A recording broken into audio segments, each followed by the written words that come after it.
is hereby resumed. Is hereby resumed. Let us all please stand. Let us all please stand. Frontliners. Frontliners.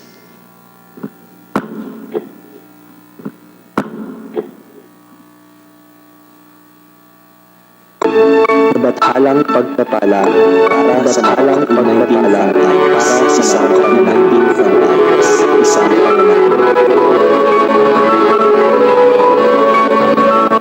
Panginoong Diyos, sa gitna ng kasalukuyang pakikipagdigma namin, sa pakikipagdigma namin, ay dumudulog kami sa iyo para sa iyong dumudulog kami sa iyo para sa iyong pangunguna para sa iyong nabathalang pagpapala sa mga bayaning nangunguna sa iba pang mga professionals, ang mga doktor, siyentipiko, at iba pang malibhasa sa larangan ng kalusugan, ang mga opisyal at iba pang malibhasa sa larangan ng kalusugan, kasama na ang mga opisyal at kawani ng pamahalaan, media, kasama na ang mga sundalo, ang mga manggagawa sa sektor, mga media, ang mga manggagawa sa simbagawa, at mga driver, gwardiya, ang mga manggagawa sa simba, sa tama, at mga driver, gwardiya, uksay nila sa pagganap sa tamang kataparan sa pag-uksay nila sa nagkakatimpalaan po sila ng biyadan sa COVID-19 pandemic, nagtimpalaan po sila ng biyaya ng inyong pagsandalan laban sa anumang kapahamakan at biyaya ng patnubay sa kanilang paglilingkod.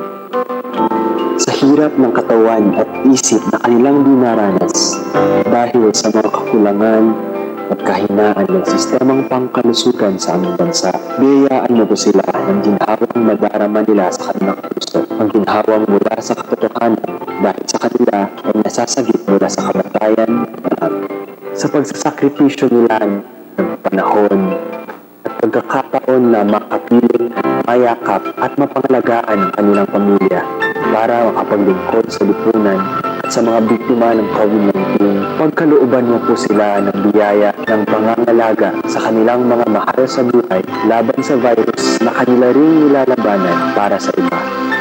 Sa hindi marapat at hindi makatarungang diskriminasyon na nararanasan ng marami sa kanila, pagkalooban mo po sila ng biyaya ng pangunawa sa kahinaan at kamalian ng iba at ng biyaya ng tibay ng loob na patuloy na maglingkod sa kabila nito at iba pang pagsubok.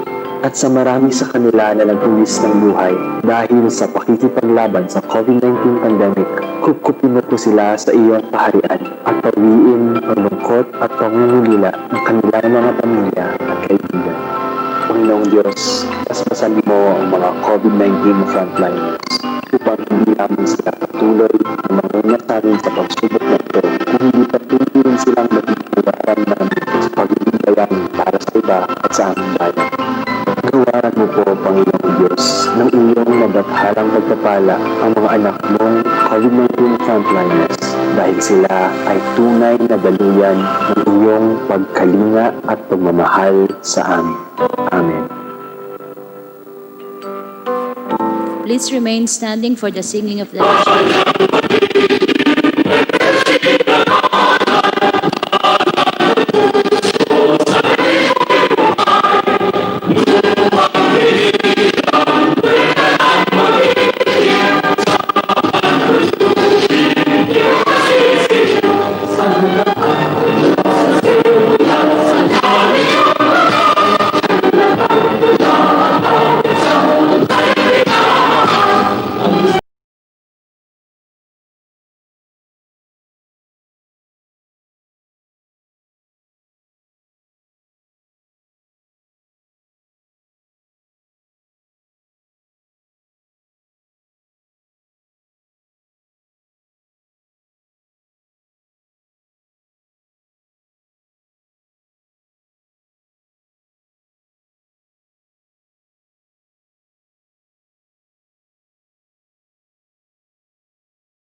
ambisyon na nakasaad sa kanyang prangkisa. Maliban pa po ang March 10 meeting ng Committee on Legislative Franchises. Ngayong araw, atin pong pakikinggan ang pagsusuma ng mga usaping lumabas sa mga pagdinig mula po sa panig ng mga pro-ABS-CBN at mga tumututol po sa pagbibigay muli ng prangkisa sa network. Inimbita rin po natin ang ABS-CBN officer sa Zoom sa pulong natin ngayong hapon, just in case may nais pang linawin sa kanila. Matapos po ang 12 pagdinig ng ating mga komite, inabot po tayo ng humigit kumulang 100 oras na nakalap mula sa stakeholders, mga isyong may kaugnayan sa paglabag sa konstitusyon, franchise, labor, and tax laws. Kinakailangan natin itong gawin upang tugunan ang panawagan ni Speaker Alan Peter Cayetano na kung saan sinabi niyang kailangan patas, komprensibo ang pagtatalakay ng mga issue kaugnayan sa prangkisa ng ABS-CBN. Sapat po siguro ang 12 araw at magiging summation ngayon upang mabigyan ang mga miyembro ng legislative franchises at para na rin sa paggabay ng mga miyembro ng Committee on Good Government and Public Accountability. Ngayong araw po ang summation at tayo po yung magdesisyon kung kailan ang pagboto. Thank you, Mr. Chairman. Maraming salamat, Kong Mike. Ngayon, bago tayo dumako sa summation, meron po tayong mga ilang members na meron lang pong mga manifestation.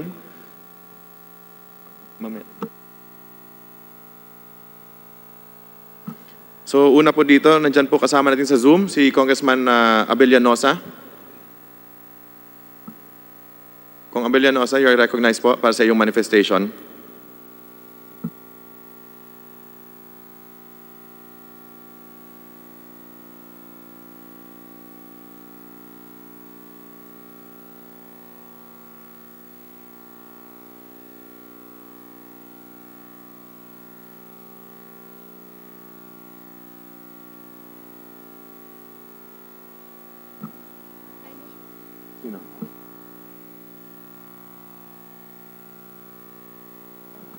Habang inaayos po siguro ni Kong Abellanosa yung connection niya, puntahan muna natin si Congressman Edsel Lagman para din sa kanyang maikling manifestation.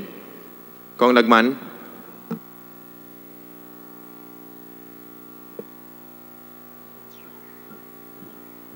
Hello. Go ahead po, Kong Lagman, malinaw po. Hello. Can I be heard, Mr. Chairman? Malinaw po, Kong Edsel, please proceed. Joint Chairman, I just would like to manifest that earlier this afternoon, I filed my summation by reiterating the previous 5 summations I have done with respect to the 5 constitutional issues. And also, I have reiterated my assessment with respect to the other issues. There was a covering letter addressed to both chairmen for this summation. Thank you so much for accommodating my request to submit that separate summation. Thank you, Mr. Chairman. Maraming salamat po, Kong Edsel Lagman. At tulad po na ating sinasabi lagi, lahat po ng members naman ng committee nito ay libre po gumawa ng sarili po nilang summation at assessment ng ating pong mga naging hearings. Pwede po ninyo yung isubmit naman po sa committee yan ang inyong mga sariling mga assessment. Hindi naman po bawal po yan. Noted po sa inyong assessment ay sa inyong sariling assessment, Congressman Edsel Lagman. Ngayon po, si Kong Abellanosa, nandiyan na ba? Wala pa rin. Si Kong Paduano, meron pong manifestation. Kong Paduano, kung ready na po kayo.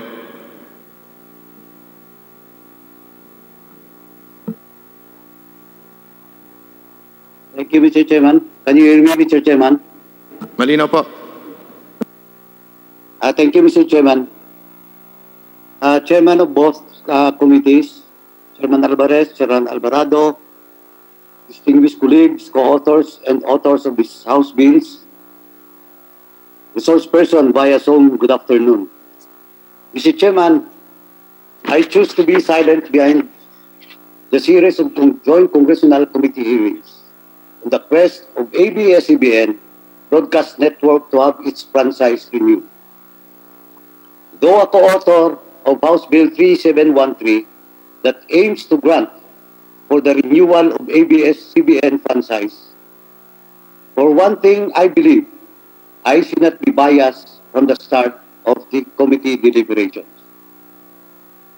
The same is true, Mr. Chairman, as to revelations and issues brought into open by the hearings.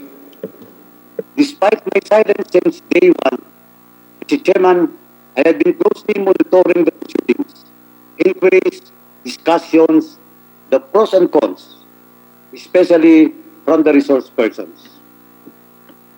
The exchanges between the executives and legal counsels of the biggest media network in the country and from my distinguished colleagues and those with supporting as well as opposing stand on the matters at hand have unearthed a lot of things. Everything was an eye-opener not only for the House but also for the general public.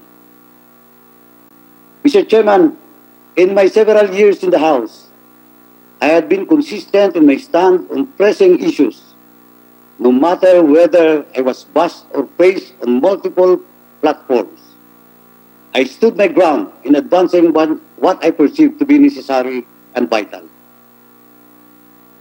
To drive my point, Mr. Chairman, allow me to cite examples of controversial bills in the House in my more than 6 years as member of this body. When the death penalty bill, Mr. Chairman, was voted upon, I firmly stood on my opposition to it. I voted no because I believe it is not a deterrent against illegal drugs and crimes. To the point I have even let go membership in the majority all my committee memberships and vice chairmanship during the 17th Congress in my opposition to the death penalty resurrection. Subsequently, moves to revive the death penalty bill to gain steam in the 17th Congress.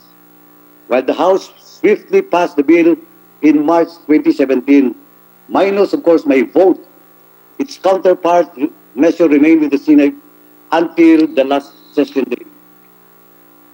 I remain steadfast on my stand against it.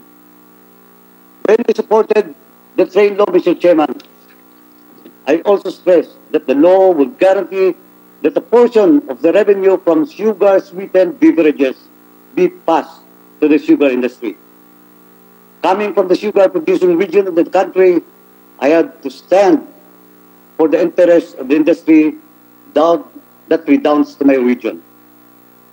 It's not for the compromise amendment, I might have voted the other way. Thanks to former Majority Floor Leader Rodi Pariñas and to former Speaker Pantaleon Alvarez.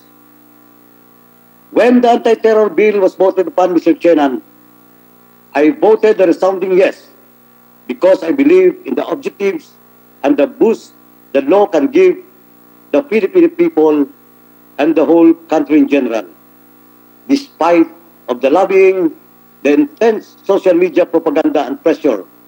Of course, thanks to our very own, our esteemed Minority Floor Leader, Bene Abante, for respecting and understanding my stand on the issue.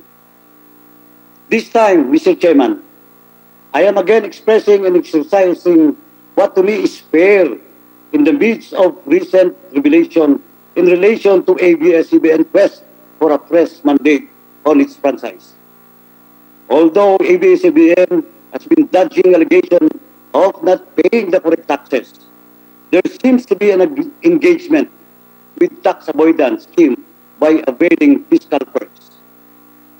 Big Dipper Digital Content, a subsidiary of ABS-CBN that processes films and TV shows for export to other countries and to different digital platforms, is a company registered with the PESA, or Philippine Economic Zone Authority, the country's largest economic zone operator that offers fiscal perks such as waiving of income tax payments and levy-free imports to certain shipments. Big Dipper is perceived as a tax shield for the media giant. Legally, Mr. Speaker, there is nothing wrong with Big Dipper as a PESA-registered company, but ABS-CBN has been funneling some of its income to Big Dipper, which gives some moral points that it is doing so to avoid paying taxes, higher taxes. Mr. Chairman, Big Dipper is a vehicle to reduce the amount of taxes ABS-CBN must pay. From 30%, ABS-CBN will only pay 5% by transferring its income, some of its income to Big Dipper, which is a systematic practice it has been employing. This is how common and unbiased Filipinos easily understand and see the connection between the creation of the Big Dipper. Mr. Chairman, the series of hearings of brought back, but I have also personally experienced in terms of fairness and balanced reporting and in tackling issues through the stations of ABS-CBN. It also brought back issues raised by Senior Deputy Minority Floor Leader Janet Garin, the former DOH Secretary.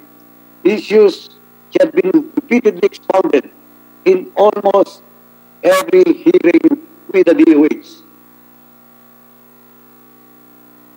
Another example, Mr. Chairman, when ABS-CBN Ted Filon keep criticizing a colleague, a congressman whom I personally know, for whatever purpose, not renaming him, but describing him very obviously, he did not give the congressman a chance to air his side.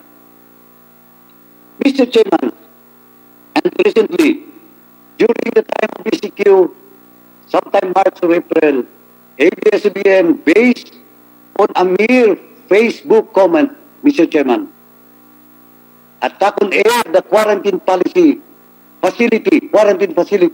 in my hometown, Enrique B. Magalona, the province of Negros Occidental. Again, Mr. Chairman, without first getting the facts and considering the circumstances. That's also the time we were calling for volunteers to join us in the fight against COVID. The local government units and volunteers in my hometown were behind the setting up of our first provincial quarantine facility in the province of Negros Occidental. It is in the spirit of voluntarism in my own hometown, Mr. Chairman. ABS-CBN had been advocating voluntarism, Mr. Chairman, having one of the biggest numbers of volunteers nationwide. And yet, through biased reporting, the facility put up negates that advocacy, Mr. Chairman. In the above cases, that the busting lasted for months without the network getting the side of officials, Mr. Chairman. As the 12 formal hearings on ABS-CBN renewal of its franchise by the Committee on Legislative Franchises and Good Government and Public Accountability ended, with regulations behind the media network made public through its. Though, Mr. Chairman, it is hard for me, I came to a conclusion that I am withdrawing my co-authorship of House Bill number 3713 that aims to grant the renewal of the franchise of ABS-CBN.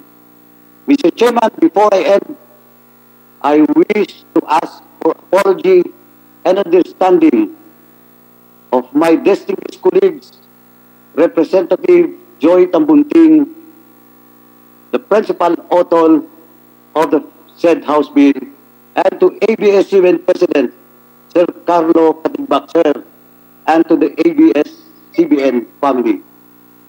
Thank you for this opportunity, Mr. Chairman. Maraming salamat po. Maraming salamat po, Congressman Paduano. Ang next po na mag-manifest ay si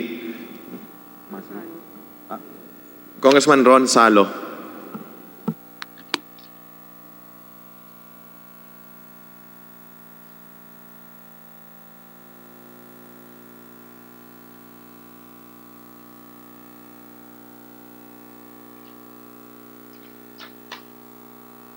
Congressman Salo.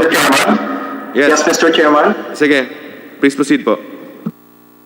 In light of my previous withdrawal of the authorship of House Bill 6901, I respectfully manifest to the Honorable Committee that by the same be laid on the table. Thank you very much, Mr. Chairman.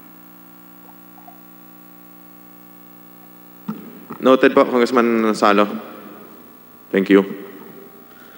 Ang next mag-manifest, Congressman Mike Defensor. Thank you, Mr. Chairman.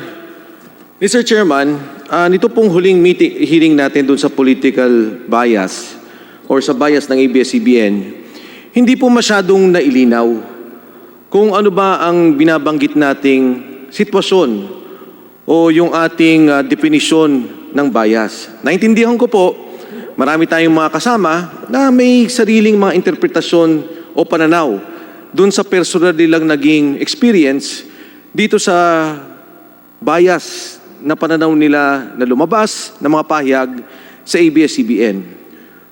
But Mr. Chairman, I think the more important issue of bias is actually the very foundation of the franchise issue of ABS-CBN. Ito po tingin ko, Mr. Chairman, dun sa aking binanggit, ang pundasyon kung saan at bakit tayo nagkakaproblema sa pahayag ng ABS-CBN, partikular sa pagtutulak ng kanilang interes at negosyo. Mr. Chairman, ang ating Pangulo nagsasalita po sa oligarkiya or oligarchy. Ang definisyon po ng oligarchy ay isang maliit na grupo na nagkokontrol ng ating Estado. At ang grupo pong to, ang tinutulak niya, ang kanyang pansariling interes. Partikular sa issue ng ABS-CBN ay ang paggamit ng mass media, ang paggamit ng pagpapahayag para itulak ang kanyang sariling interes.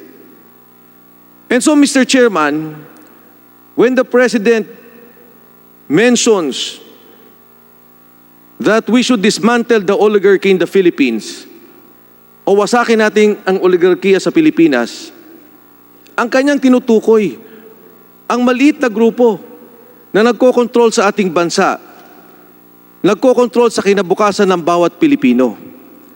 Ang Pangulo po, nagpapalit bawat 6 na taon. Ang kongresista nagpapalit bawat 3 taon. Ang senador, 6 na taon. Ang politika ho, palit ng palit. Pero ang malalaking negosyante sa ating bansa ay patuloy na namamayagpag. Nag-iiba ang politiko, nag-iiba ang liderato, pero ang interes sa kanilang negosyo ay patuloy. If I may, Mr. Chairman, I would like to quote the book of Mr. Alfred McCoy. The particular part of this is the rent-seeking families and the state. The book was written entitled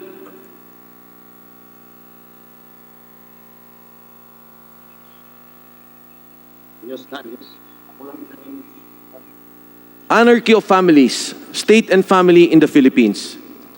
And if I may quote, dito po sa libro niya, binanggit niya na, noong 1992 sabi niya, si Mr. Henny Lopez ay naging chairman ng Media Citizens Quick Count. At pumasok siya doon sa eleksyon. Hindi lang po naman 1992 yan, maging ng mga nakarang eleksyon. Sa particular na eleksyon na to, tinulungan niya si Presidente Ramos. At dahil nga nanalo si Presidente Ramos, na-consolidate ulit ang poder ng politika. At particular, Mr. Chairman, ang negosyo dito sa ating bansa ng Lopez family. At dito po sa kanyang konklusyon, sinabi niya, above all, the history of the Lopez family illustrates the symbiosis between the weak Philippine state and the strength of the country's dominant political families.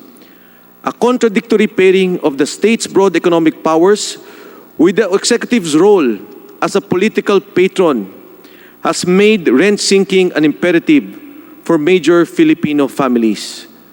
Through their reliance upon rents, ano po ba yung rent seeking? Ito po yung mga pabor sa paggamit ng poder ng ating gobyerno. Ito po yung monopolya na paggamit ng poder ng gobyerno para sa inyong negosyo. An imperative for major Filipino families.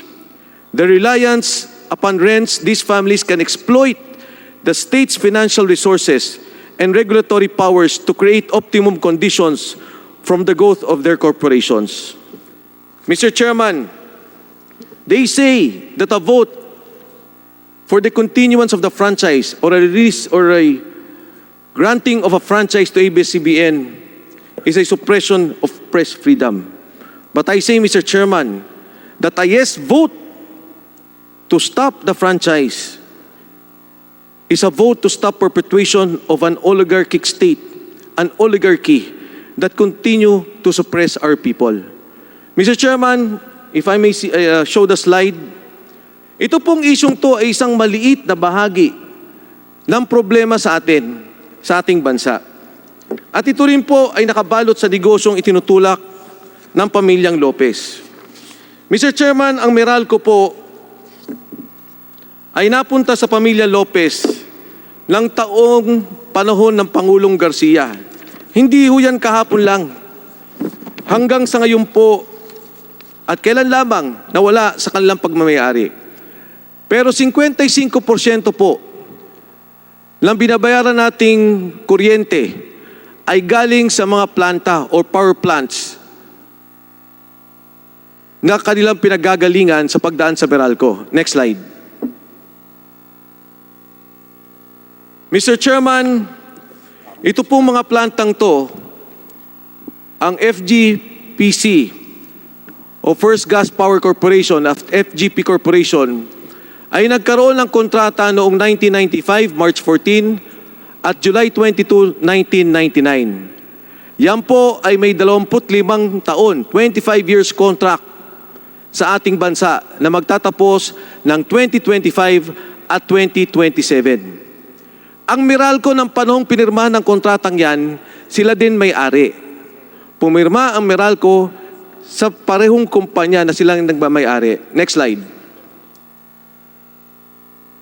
Ito po ay garantisado.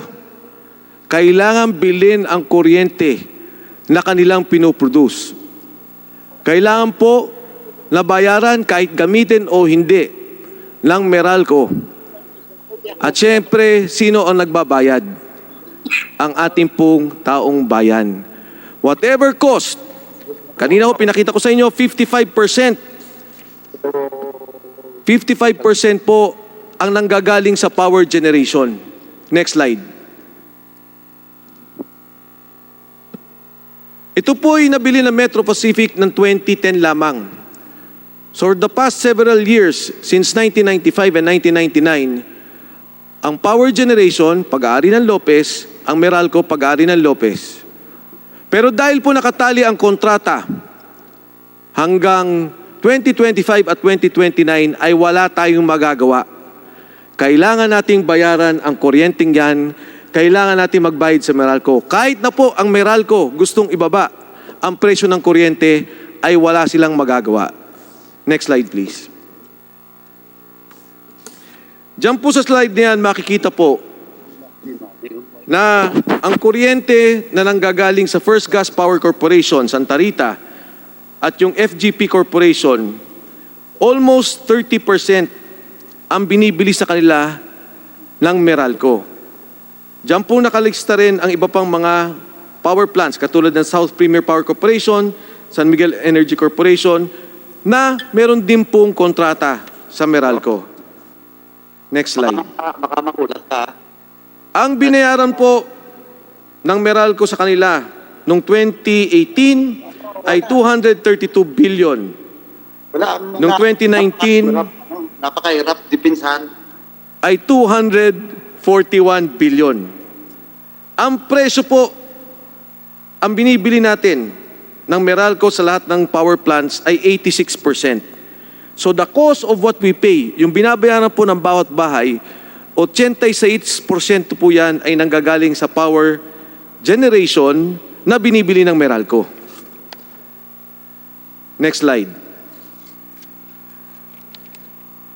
Diyan po makikita kung ano ang nangyari, kung bakit tayo nagkaroon ng kontrata. 1,500 megawatts ang binibili po natin at kontrata na kailangan natin bilhin sa FGP Corporation at FGPC, which will end in 2025, yung FGPC, at yung FGP po 2027. Kung naalala po ng ating mga kasama, nandito rin po yung mga kasama natin, si Chairman Alvarado was part of the Good Government Committee. Ang sabi nga po ng Meralco, 55% ng inyong binabayarang kuryente hindi po galing sa amin. Galing dun sa binibili namin sa mga planta. Ang tanong po natin, ba't di nyo ibaba? Wala po kaming magawa. And if I recall, many of our colleagues were saying, can we review the contracts? Mr. Chair. Mr. Chair, Kung Sarate. may I raise a point of order? Gusto ko sanang payagan na magtuloy-tuloy yung manifestation ni Congressman Defensor. Pero po, gusto ko lang banggitin dito na yung issue na nire-raise ni Congressman Defensor about Meralco ay alam naman natin na hindi na yung related sa dapat agenda natin sa hapon na ito. Ako po ay kaisa ni Congressman Defensor sa usaping imbestigahan ang mga maanumalyang kontratang yan na pinasok ng mga nagdaang administrasyon. Isa ho sa advokasya namin yan. Pero kung dito po natin ipapasok yan sa puntong ito na ang binanggit natin ay summation ng mga argumento na nangyari noong nakaraang 12 pagdinig, nire-raise ko po ito dahil may mga bagong issues na nilalabas dito na hindi na bibigyan ng pagkakataon ang ABS-CBN na sumagot. Kung gustong erase ang mga issues na yan, sa tingin ko yung Committee on Good Government ay sinasabi nilang magtutuloy-tuloy ang investigasyon nito, or even sa Committee on Energy ay wala hong magpipigil na buksan muli ang mga usaping yan. Para lang ho sa magandang daloy ng ating hearing ngayon na malinaw naman ang naka-schedule. Is a summation of the hearings we conducted in the past 12 hearings. Sana po ay mabigyan ng katugunan ito ng ating mga nangungulo sa meeting na ito. Salamat po. Mr. Chairman. Yes, Vice Chairman Defensor. Mr. Chairman, napakaganda po ng binanggit ni Congressman Sarate. Ngunit nung ako po nga po yung magsimula, ang aking binanggit ay yung political bias.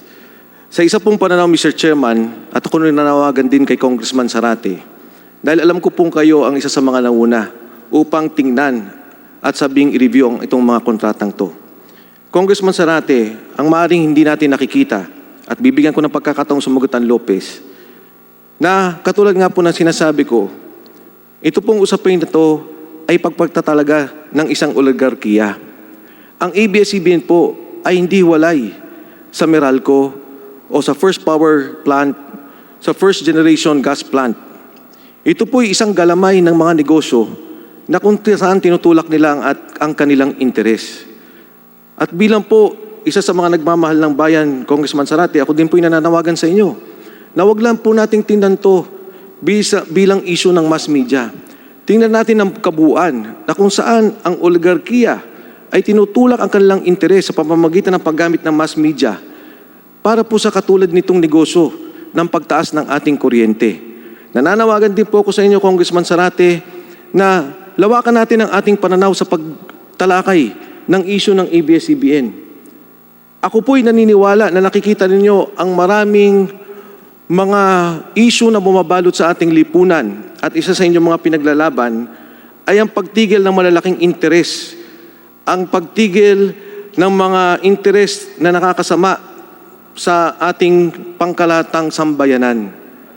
At kailangan po sana, Mr. Chairman, Congressman Sarate, katulad po ng aking sinabi, nung nahuling hearing po, ang mga political bias na nabanggit, ay hindi ko po nakikita yung kabuang pananaw na kung saan nagagamit ang mass media sa isang personal at malalaking negosyanteng interest dito sa ating bansa, Mr. Chairman. Vice Chairman Defensor, sa susunod na linggo po, Wednesday, 1 p.m. ay magkakaroon tayo ng pagpapatuloy ng hearing natin sa usapin po ng Meralco at ng iba't iba pang power concessionaires. Una, kung paano mapapababa yung singil. Pangalawa, kung paano maaayos yung sistema ng paniningil. At papayagan po kita na Mr. Chairman, ibukas ang usapin, ang mas malalim na usapin tungkol sa history ng Meralco mula pa nung panahon ng mga Lopez hanggang po sa pagkakalipat sa bagong ng mga nagmamay-ari po at nagmamanage po nito. Mr. Chairman, first of all, my Yes, manifestation, Vice Chairman Defensor. my manifestation is my time. This is a summation, and we have already given the time of summation to the other members of this committee. My manifestation is my time, and I particularly raise an issue on political bias. I'm not going out of hand, Mr. Chairman, because precisely Meralco was owned by the Lopez, FGP was owned by the Lopezes, FGPC, or the First Gas Power Corporation, is owned by the Lopezes. And I'm saying, and I'm putting the connection of ABS-CBN as a mass media corporation connected to these businesses. And so, Mr. Chairman, I'm not talking of any other business. If I am raising a manifestation based on these points on political biases, then I will say it, Mr. Chairman. Because history, if ever we vote to kill this franchise, would show that there are violations of the constitutions and laws of this country. But more importantly, Mr. Chairman, that we did service to our country, to the future of this nation, by killing another oligarchy. And that is my point, Mr. Chairman. Vice Chairman Mike Defensor, maraming salamat sa napakagandang punto. At both chairman of this joint committees ay mataas po ang pagtingin, lalong-lalo na sa mga bagay na isiniwalat mo ngayong araw na ito. At maganda rin po na narinig ng ating mga kababayan. At sabi ko nga po sa iyo, katulad po ng sinabi ko sa iyo kanina, bibigyan kita ng mas mahabang oras tungkol sa usaping ito sa pagdinig po natin sa Wednesday. At para po sa ating mga tagapanood ngayong araw na ito, kayo po ay inaanyayahan namin sa magiging hearing patungkol sa Meralco. At marami pa pong sasabihin at mas malalim pang talakayan kagaya po nito ang ating mapapakinggan sa ating mga kasama na kongresista at isa na po doon si Vice Chairman Mike Defensor. Vice Chairman Mike, tapos na ba ang iyong manifestation o ipagpapatuloy mo pa ang iyong Mr. Chairman, manifestation? 3 more slides. Actually po, 3 slides na lang po, tapos na po ako. You may continue, Vice Chairman Defensor. Thank you, Mr. Chairman. Next slide, please.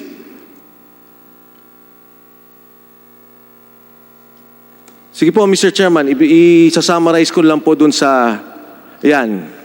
Kung makikita nyo po, 2010, 2011, 2012, 2013, 2014, nagsimula po to ng 2010. Ang pong guaranteed na kailangan natin bilhin ay 14,295 million kilowatt hours at 63,574 million. Noong 2015 po, 89,994 million. Next slide, please. Mr. Chairman, ito po ang pangkalatang binabayaran ng 2011, 2012, 2013. Again, it's 55,360 million for First Gas Power Corporation and FGP, 2011, 2012, 2013. Next slide, please.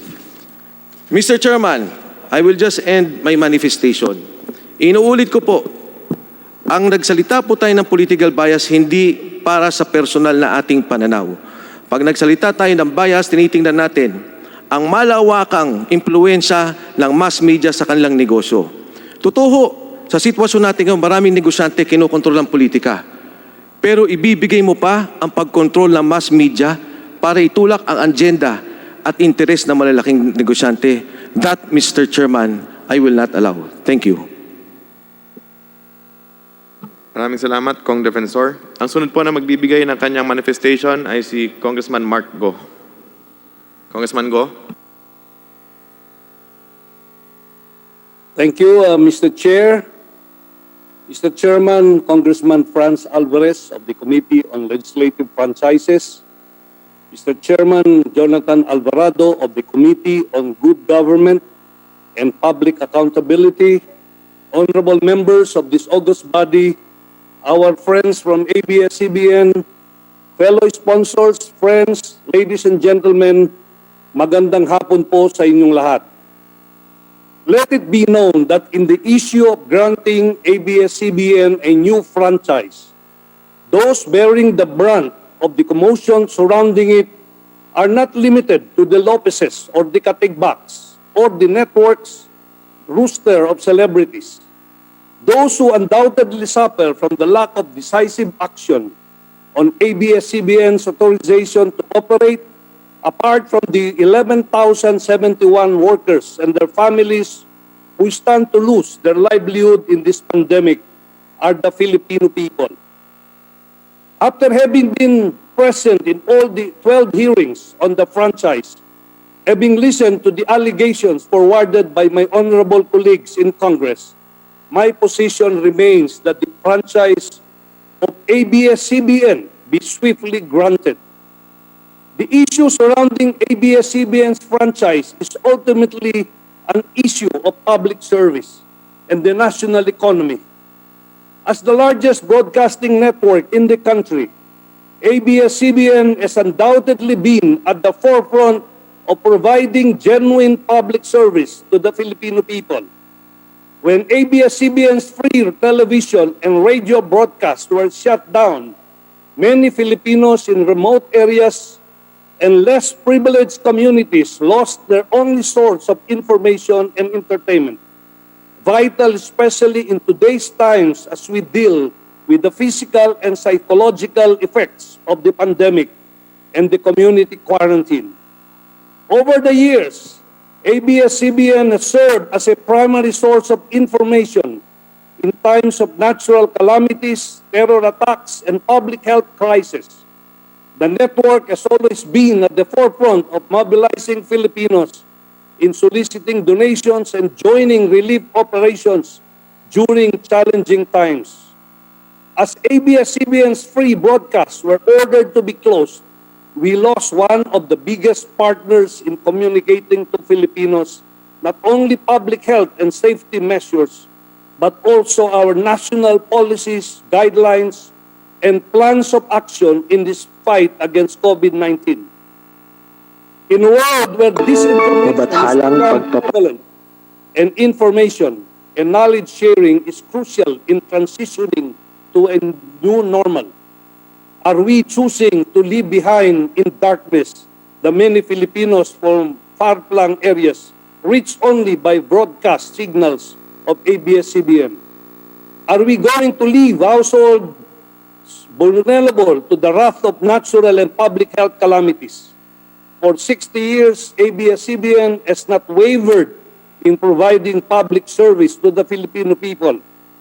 And to deny ABS-CBN a new franchise in these times is to deny the public of this renowned brand of public service when they need it most. As much as their public service creates a significant impact on the Filipino people, ABS-CBN is also a large contributor and driver of our national economy. In the last couple of months, we witnessed industries and global companies shut and or reduce their operations, leave the country, such as Honda, Philippines, Nokia, and Wells Fargo, and other enterprises, leaving behind thousands of Filipino workers without jobs to support themselves and their families in this crisis. Our local airline industry took a massive hit when we closed our local and international borders. Soon after, Philippine Airlines, Cebu Pacific, Air Asia, and One Aviation Ground Handling announced the retrenchment of thousands of their workers. last April, our unemployment rate spiked at an all-time high of 17.7% or 7.3 million Filipinos, all left without jobs and at the mercy of the wrath of this pandemic, not including thousands of returning OFWs. As ABS-CBN is the largest employer in the country's media and entertainment industry and is committed to the care and well-being of its workers, especially amid this crisis, why should we actively choose to cut the livelihood of 11,071 employees, talents, and service providers? It is a disservice to the interest of the Filipino people that we, the representatives who sworn an oath of public service, add to the rising toll of the unemployed and underemployed. We have more 11 million Filipino workers and their families who are asking that we allow them to continue in using their craft for nation building as taxpayers, as contributors to national productivity, as a source of Filipino pride. It was adequately shown during our hearings that ABS-CBN has been duly paying its obligations to the government. According to the BIR representative, ABS-CBN has paid more than 15 billion in taxes from 2016 to 2019 alone. The company has consistently been issued a tax clearance by the BIR, showing that it has duly paid its taxes. This is what we forgo. If we choose not to grant ABS-CBN a new franchise. We have a ballooning debt. Our economy needs to recover from the prolonged quarantine, and we need all the help we can get in order to support the programs of this administration, not only in combating COVID-19, but in all its future programs as well. By no means am I alleging that ABS-CBN is a perfect or a flawless company. Perhaps there is not any. I have done my part to listen to the different sides presented in this hearing in the spirit of fairness. Ultimately, however, the court is the proper forum to resolve if there is merit in the allegations thrown at the corporation. Thus, I implore my honorable colleagues to grant ABS-CBN a new franchise. Let us allow the company to partner with us in serving the Filipino people. Let us allow the company to correct its mistakes and hold them accountable should there be a clear finding of any violation of the relevant laws. Let us save the 11,071 Filipino workers and their families whose security is now hanging by a thread. When we grant ABS-CBN a new franchise, we work towards the interests of public service and the country's economy. Marami pong salamat at magandang hapon po sa inyo lahat. Maraming salamat, Congressman Go. Ang susunod po na magbibigay ng kanyang manifestation ay si Congressman PD Barsaga.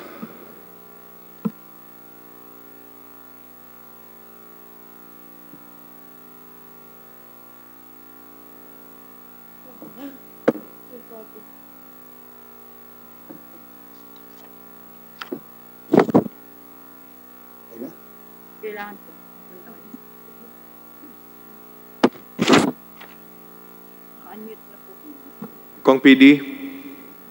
Magandang hapon sa ating mga kasama. Una-una, sa aking pananaw, ang malayang pamamahayag o press freedom ay hindi issue sa ating renewal. Alam ng bawat isa sa atin na itinatadhana ng ating saligang batas ang karapatan for press freedom. At alam din ng bawat isa sa atin na base sa saligang batas, binibigyan din ng karapatan ang Kongreso ng Republika ng Pilipinas whether to approve or not to approve any franchise application including mass media. Kung sasabihin natin na magkakaroon ng paglabag ng malayang pamamahayag kung hindi natin a-approvean ang prangkisa na ina-apply sa atin, then our constitutional right and obligation to act on franchise application which is exclusive to the House of Representatives is meaningless, it would be useless, it would be merely illusory. Kaya sa aking tingin, hindi issue ang press freedom sa renewal o sa denial ng franchise ng ABS-CBN. Sa ating mga paghihiring,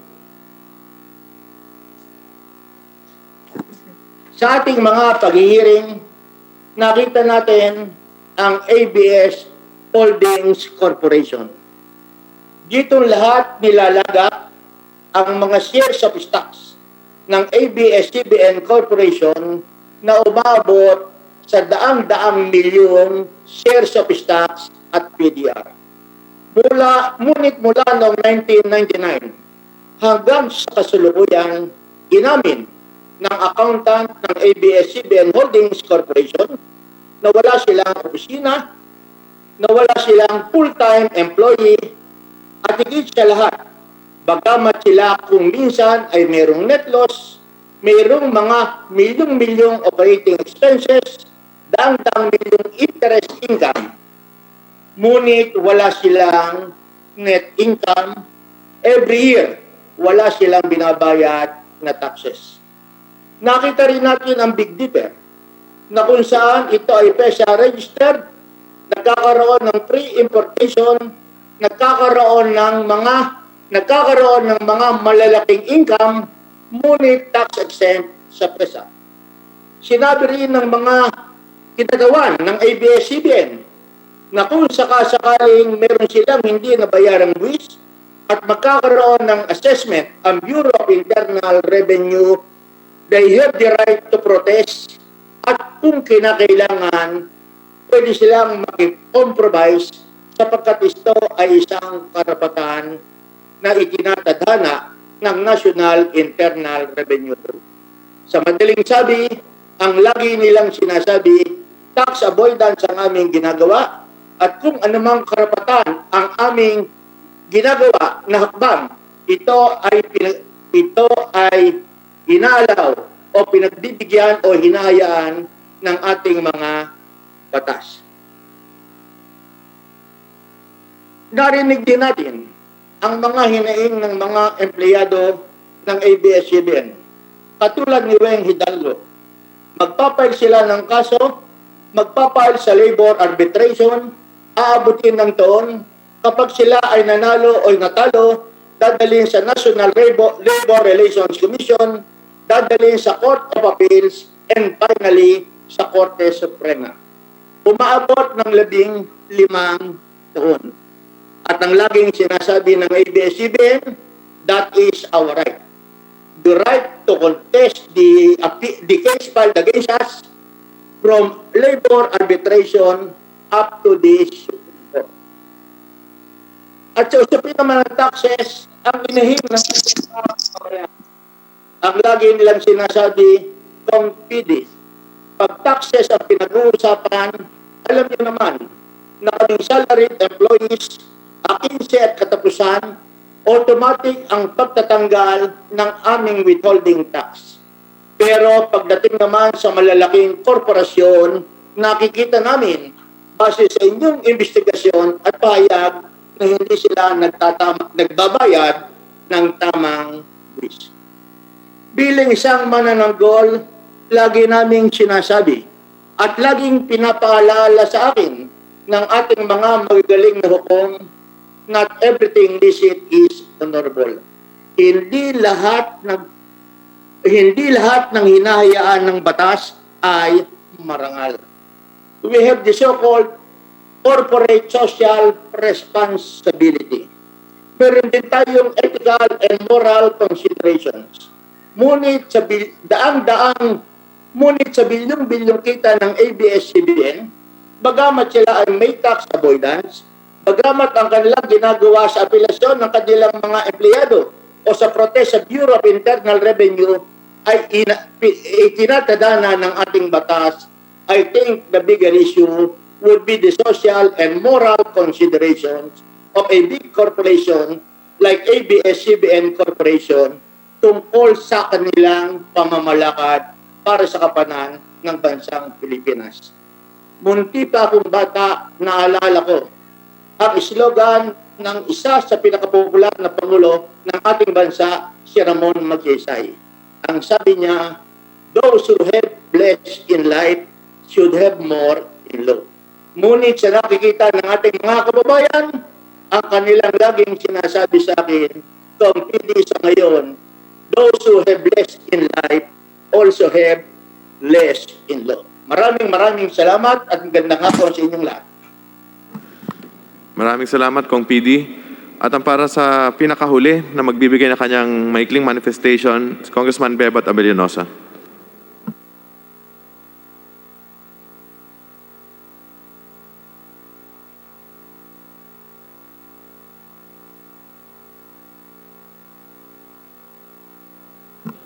Paki-unmute po, Kong Bebat. Okay. Am I heard already, Mr. Chairman? Okay na po. Please proceed. Thank you, Mr. Chairman. Good afternoon to all of us who are into these proceedings now. Mr. Chairman, before the Committee on Legislative Franchises subjects the issue to a vote, with the indulgence of the chair and the members, allow me to make a few manifestations.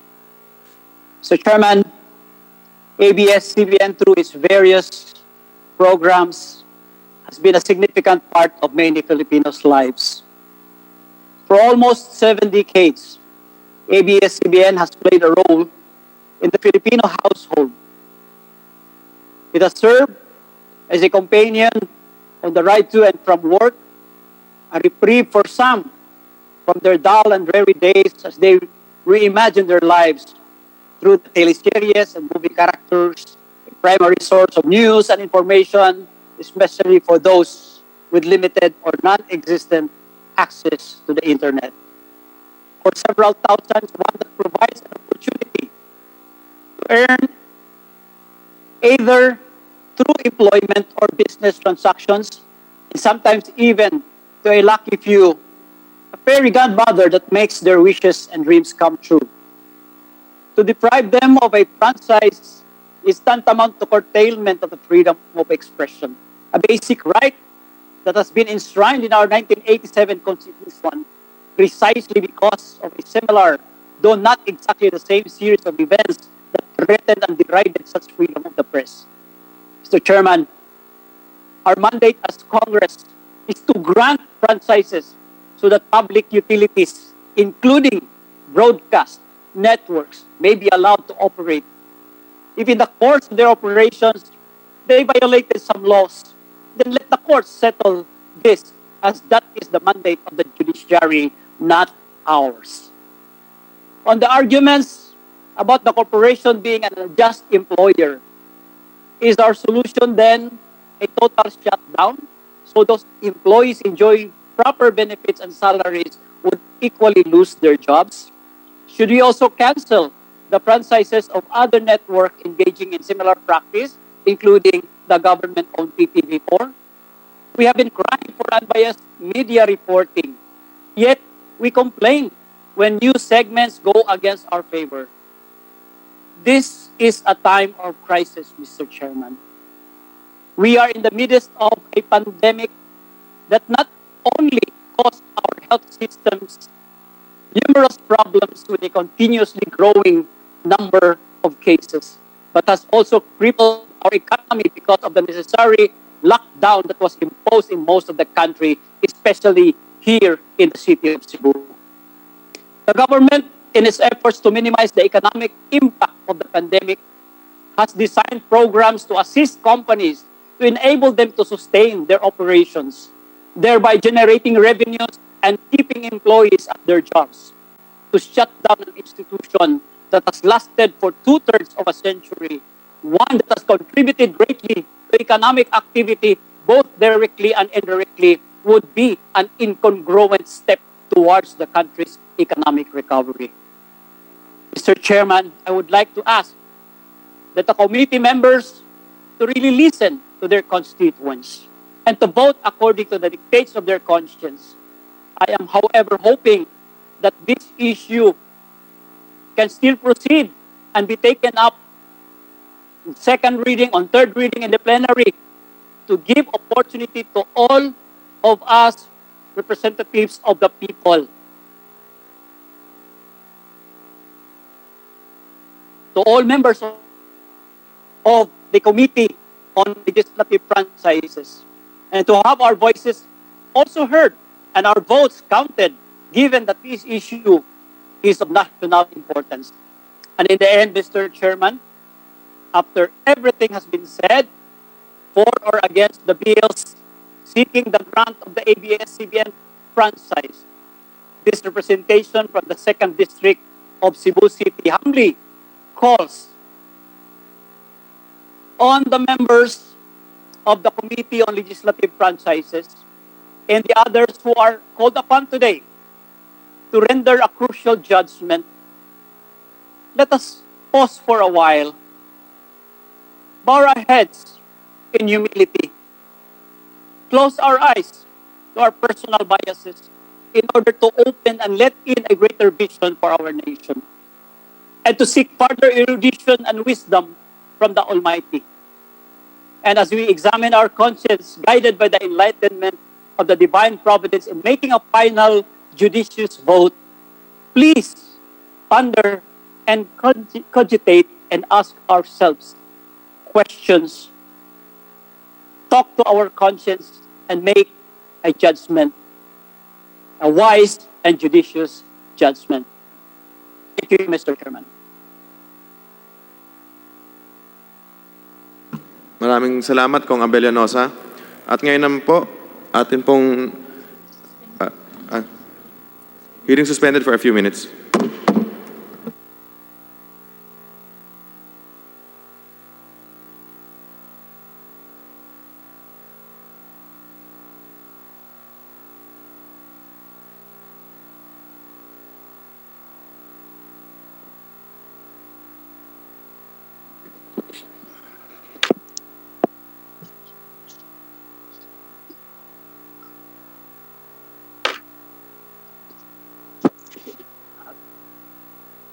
Misog ko. Monitoran mo niya. Monitor mo niya. Mas maayo pa nga ko ang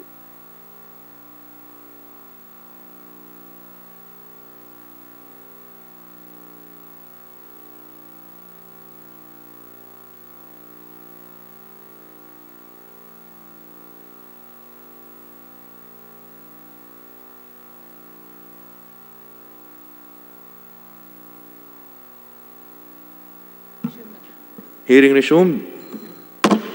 Ngayon naman po, pakinggan po natin ang closing remarks po ng ating speaker, Speaker Alan Peter Cayetano. Thank you to our two very able chairpersons. Sa ating mga kababayan, we, the sovereign Filipino people, imploring the aid of Almighty God in order to build a just and humane society and establish a government that shall embody our ideals and aspirations, promote the common good, conserve and develop our patrimony, and secure to ourselves and our posterity the blessing of independence and democracy under the rule of law and a regime of truth, justice, freedom, love, equality, and peace, do ordain and promulgate this Constitution. These are the words that embody the soul of our Constitution, the Philippine Constitution. The preamble is more than just a set of ideals strung together without rhyme or reason. It establishes the foundation of what we hold as immutable truths and guides us as one nation seeking to understand right from wrong. It underlies our very democracy and the freedoms that spring from it. The preamble of the Philippine Constitution articulates a vision of a God-fearing and democratic Filipino people, so that when we are in doubt, pag may duda po tayo, as to the kind of society we are committed to, kung anong klaseng lipunan po ang ating pong pinagdadasal at hinahangad. and as to what government has been established for. Pag nag-iisip tayo, para saan ba na meron tayong gobyerno? We can simply go back to the preamble and reconnect with our core. It is a touchstone of those beliefs and values that breathe life into our democracy, remind us of our unique Filipino identity, and helps us define who we are as a people. Again, in case of doubt, when we are adrift in troubled waters, the preamble is the lighthouse, shining a path to safe harbor. Isang gabay, hindi lamang sa uri ng ating lipunan at gobyerno, isang gabay kung ano ang tama at anong mali. Filipinos believe in democracy, but we are also mature enough to accept that democracy is not perfect. Yet, despite its imperfections, we hold that the democratic ideal of a government of the people, by the people, and for the people remains the best system in the world.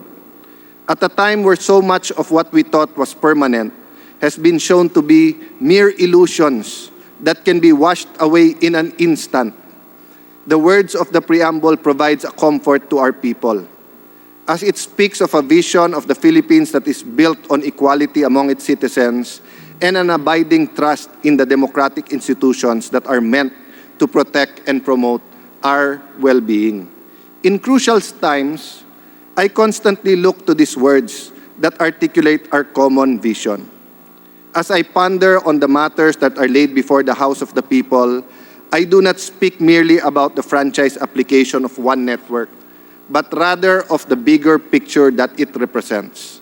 There's no doubt, mga kababayan, this franchise issue has a bigger picture and is more than just simply giving a franchise to a private corporation. For there is a bigger picture, one that spreads far beyond the business interest of one family and the concerns of one corporation. If perhaps we had to go through this process without the shadow of this pandemic looming large in our collective futures, then it is likely that many of these issues we had to discuss these past days would have a different weight and bearing. Maaring instead of 12 hearings, baka 25 hearings ito. Ngunit, as we cannot change the circumstances that we find ourselves in, so we do it with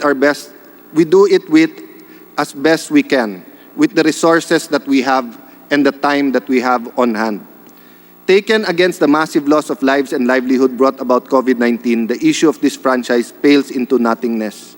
As I have said in the past, we cannot possibly measure the fate of one corporation against the millions of our kababayans in the Philippines that are all around the world who are now in economic and public health limbo. During these past months, as the whole world struggled to cope with the effects of the virus and the entire nation convulsed with the disruption of our lives brought about by the quarantine, Congress has not been idle. Nagtatrabaho po ang Kongreso.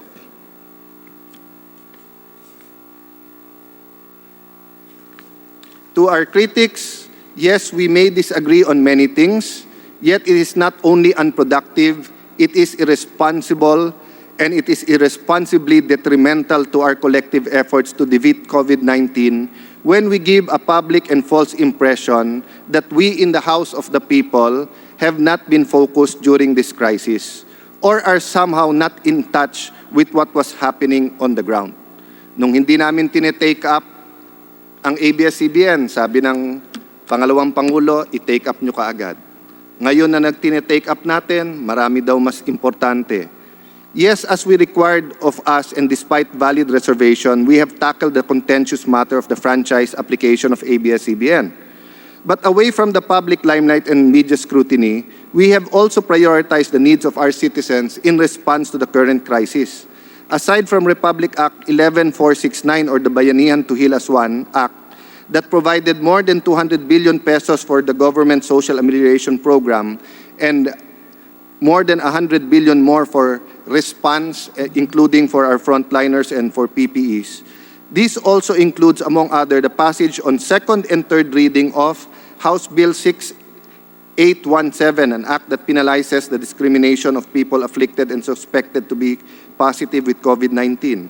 House Bill 6953 or the Bayanihan to Recover as One Act, which focuses on the response and recovery interventions of COVID-19 pandemic, which we expect to be tackled in a special session soon.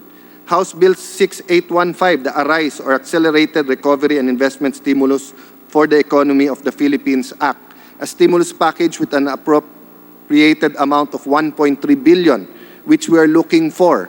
Dahil sabi po ng Finance Department, we don't have that money. So congressmen and women are working hard looking for this money that provides for programs and policies to promote growth and sustainable development in response to the economic loss in the country from COVID-19 pandemic. House Bill 6864, or the Better Normal for the Workplace, Communities and Public Spaces Act, that establishes practices that should be observed by Filipinos for the duration of the pandemic.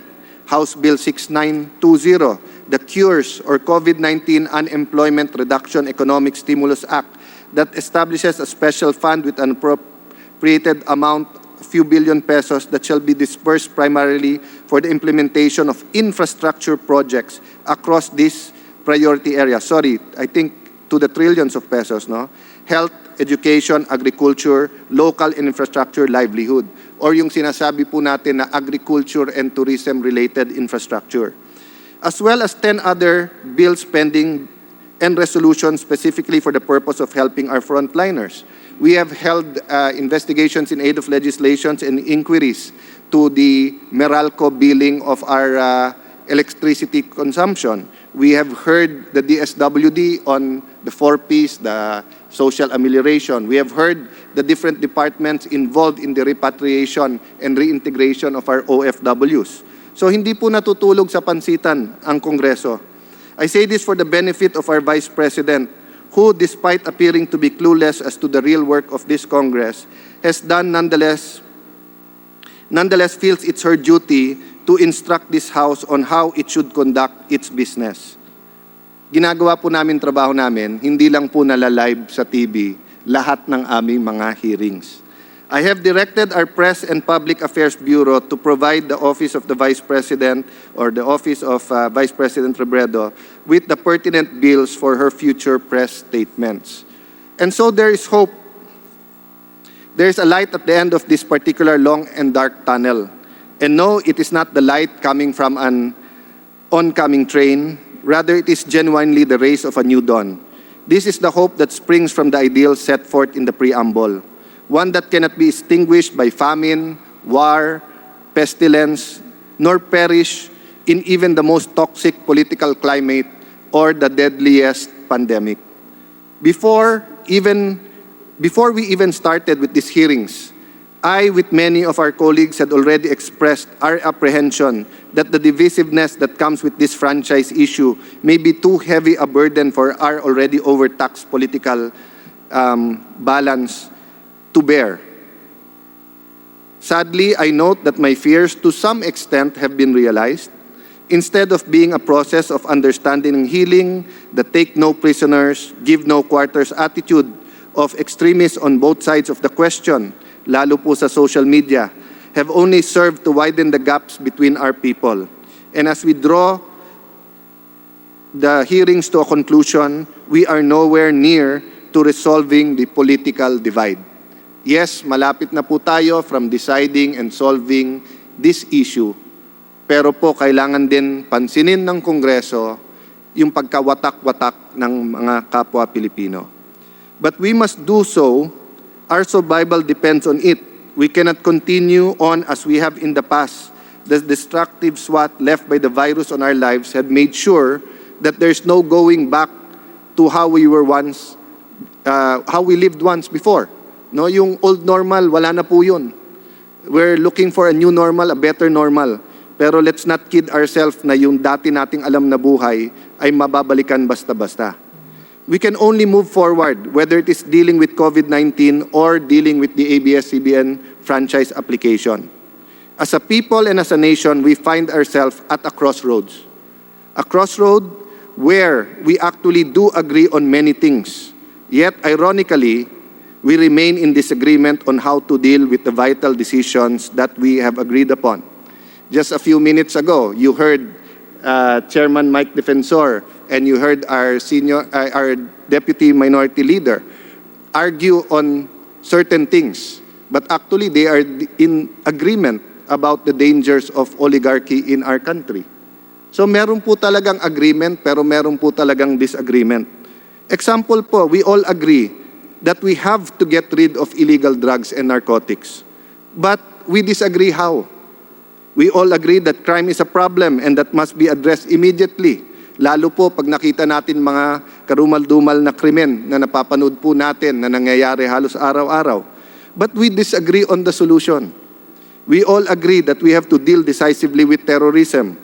But we disagree on the methods. We all agree on the freedom of the press must be protected.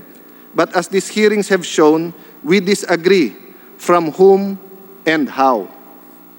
We will all agree on the basic premise that big business, conjoined with commercial media, should not be allowed to engage in partisan politics by wielding its power to protect their interests, meddle and interfere in elections, and surreptitiously support certain candidates in the guise of reporting the news.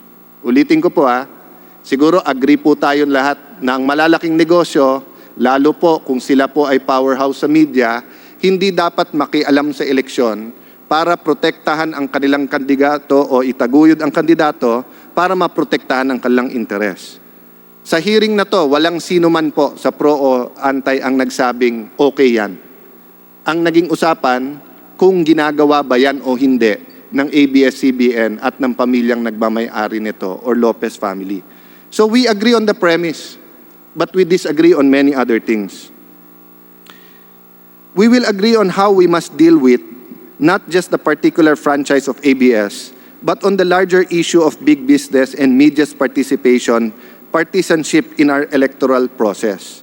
Yes, we agree na dapat gawin ang tama, labanan ang mali. Ngunit sa issue na to, sino ang tama, sino mali. I have often compared, just like DS Deputy Speaker Marcoleta and other of our colleagues have compared, the news between Channel 2 and Channel 7. The news between certain newspapers. And without casting judgment at this point in time, malinaw naman pagka yung isang network katulad ng GMA7 po, no? May negative din naman po. Binibira din naman po tayo o ilan po sa atin. Pero bakit hindi po ina-accuse ng bias? Kasi po walang negosyong hiwalay na prinoprotektahan. So bantay na bantay yung newscast sa kanilang kahalagahan na maging objektibo. No? Hindi ko sinasabi na lahat ng mga may negosyo ginagamit yung kanilang media arm para protektahan ang kanilang negosyo. Ang sinasabi ko lang, we know that there is an evil wherein you put the two together. In the same manner that if I am a public servant but I am also an elected official, making me a politician, if I own the largest network in the country, napaka-hipokrito naman natin kung sasabihin hindi nagagamit ni Alan yan para itaguyod ang kanyang kandidatura. That's why we should also keep media away from the hands of politicians, but also from the hands of big business. As to the matter at hand, I firmly believe that knowing right from wrong and acting according to the benefit of the public good is what holds our society together. That is our social contract. That those who have will always look out for those who have not. It is what defines and strengthens our democracy. And at times like this, it may be the only protection that the least of our brethren will have against the uncertainty of the future. Which is why society finds it so intolerable, so despicable, when someone influential and powerful, whether he or she is a politician, a businessman, a media personality, or anyone in the position of privilege, abuses the very system meant to protect the people. It is the ultimate injustice and the betrayal, pagtatraidor, o yung bantay sa lakay, when our protectors turn out to be our biggest tormentors. Kaya nga po sumikat din po ang news ng lahat ng ating channel, lalo po ABS-CBN at saka GMA7 at yung iba, dahil po sila ang bantay sa mga abusado sa ating lipunan. When we started this hearing, we listened to the owners and officers of ABS-CBN admit that they were not perfect, and I welcome this. We were hopeful then that this admission would pave the way for a redemptive process. Isang proseso kung saan pinapakita yung mali at paano itatama yung mali. one that would help the nation heal from the divisive nature of this issue. We have had lengthy discussions during these hearings on who and what is right or wrong, what is legal, what is moral, what is illegal, or what is legal but against public policy, for example. But given more time, I would have wanted the proceedings go to the deeper into the roots of these principles and pierce the corporate veil to see into the historical and factual context of these issues being discussed. It is my hope that in the future, we can pursue this matter further to prevent the abuse of the system. Baka po yung Blue Ribbon Committee na pinangungunahan po ni Congressman Chairperson Alvarado po ang tamang o akmang committee po na mag-handle dito. President Franklin D. Roosevelt said, "The liberty of a democracy is not safe if the people tolerated the growth of private power to a point where it becomes stronger than the democratic state itself. That, in its essence, is fascism, ownership of government by individual, by a group, or any controlling private power." I agree po with this statement. Pag naging masyadong makapangyarihan po ang isang pribadong korporasyon o isa pong mayaman o makapangyarihan sa ating bansa, na parang siya na may-ari ng gobyerno, it is even a bigger threat to our democracy. The time has come for us to make a decision that would hinge on facts, public policy, and existing law, just opposed to issues that go to the core of our democracy. How shall we decide on the claims that it will be a blow to press freedom if the owners of a private media corporation is denied the privilege of using public airwaves for private business that protects their interests and supports their handpicked candidates while targeting those who oppose them? I submit that this is not press freedom. It is the theft of government from the people while hiding under the pretense of press freedom. So this is what we will have to decide. Totoo bang may isang korporasyon na prinoprotekta ng interes at ginagamit ang media para sabihin press freedom? Or totoo bang may mga nagagalit lang dahil tinatamaan sa news nila at objektibo po sila? The use of media for propaganda is not a new concept. I think since na-imbento ang news or even before that, meron ng propaganda. We were victims of it during the years of the dictatorship, and it has left deep scars of distrust in our views of relationship between government and media industry. Kahit yung panahon po nung Hapon, o kahit na po nung niliberate tayo ng Amerikano, pero inassimilate po tayo, marami pong news doon na propaganda. But even as we guard against the abuse of public officials and the peculiar and sacred place that free press holds in our consciousness, blinds us to the fact that big business is just as likely to use media to mold public opinion and perception as the meanest tyrant. So wag po tayo pumayag na maging diktatorial ang kahit sinong gobyerno sa Pilipinas. Wag tayong pumayag na ang politiko ay didikta sa media. Pero ganun din po yun kung big business ang didikta sa ating media. These hearings, despite the unfair and unwarranted attacks it has elicited from both from the supporters and haters of ABS-CBN, has afforded the nation with a rare glimpse on the fragility of our democracy, on how the very pillars that we thought were holding it up were merely facades that hid the ugly, selfish side of the political system, an elitist system that sadly still favors and protects those whose days are spent behind gated subdivisions, while casting to the wind those Filipinos who have to scourge for the very walls that make up their homes. In Ecclesiastes chapter 3, we are reminded that there is a time for everything and a season for every activity under the heavens. A time to be born and a time to die, a time to plant and a time to uproot, a time to kill and a time to heal, a time to tear down and a time to build. And in every time and in every season, whatever the Lord sees fit to give, we have to trust in His wisdom. He will make the fullest of it. So tayo din po, kung ano man ang payagan ng Panginoon na season, we have to make sure we make the fullest of it. So we will have to make this hard decision. So let us make sure that this decision counts and will put the Philippines on the right path towards to strengthening us as a democratic country that cares for our people. And so whatever the outcome of these hearings, I am satisfied that we have heard and what we have heard that can be the basis of a legally and morally sound decision. Whether Congress grants the ABS-CBN or the Lopezes another 25-year franchise or denies the application. Now, as we await the final decision, I would respectfully ask all parties to refrain from making speculation. Wala pong mangyayari po kung magsisiraan po tayo or may fake news or worse, resorting to lies and false information that can only muddle the issue. Believe me, nothing will come out of it except maybe more grief for your cause, as no member of Congress wants to be manipulated. The media doesn't want to be manipulated. Businessmen and women don't want to be manipulated.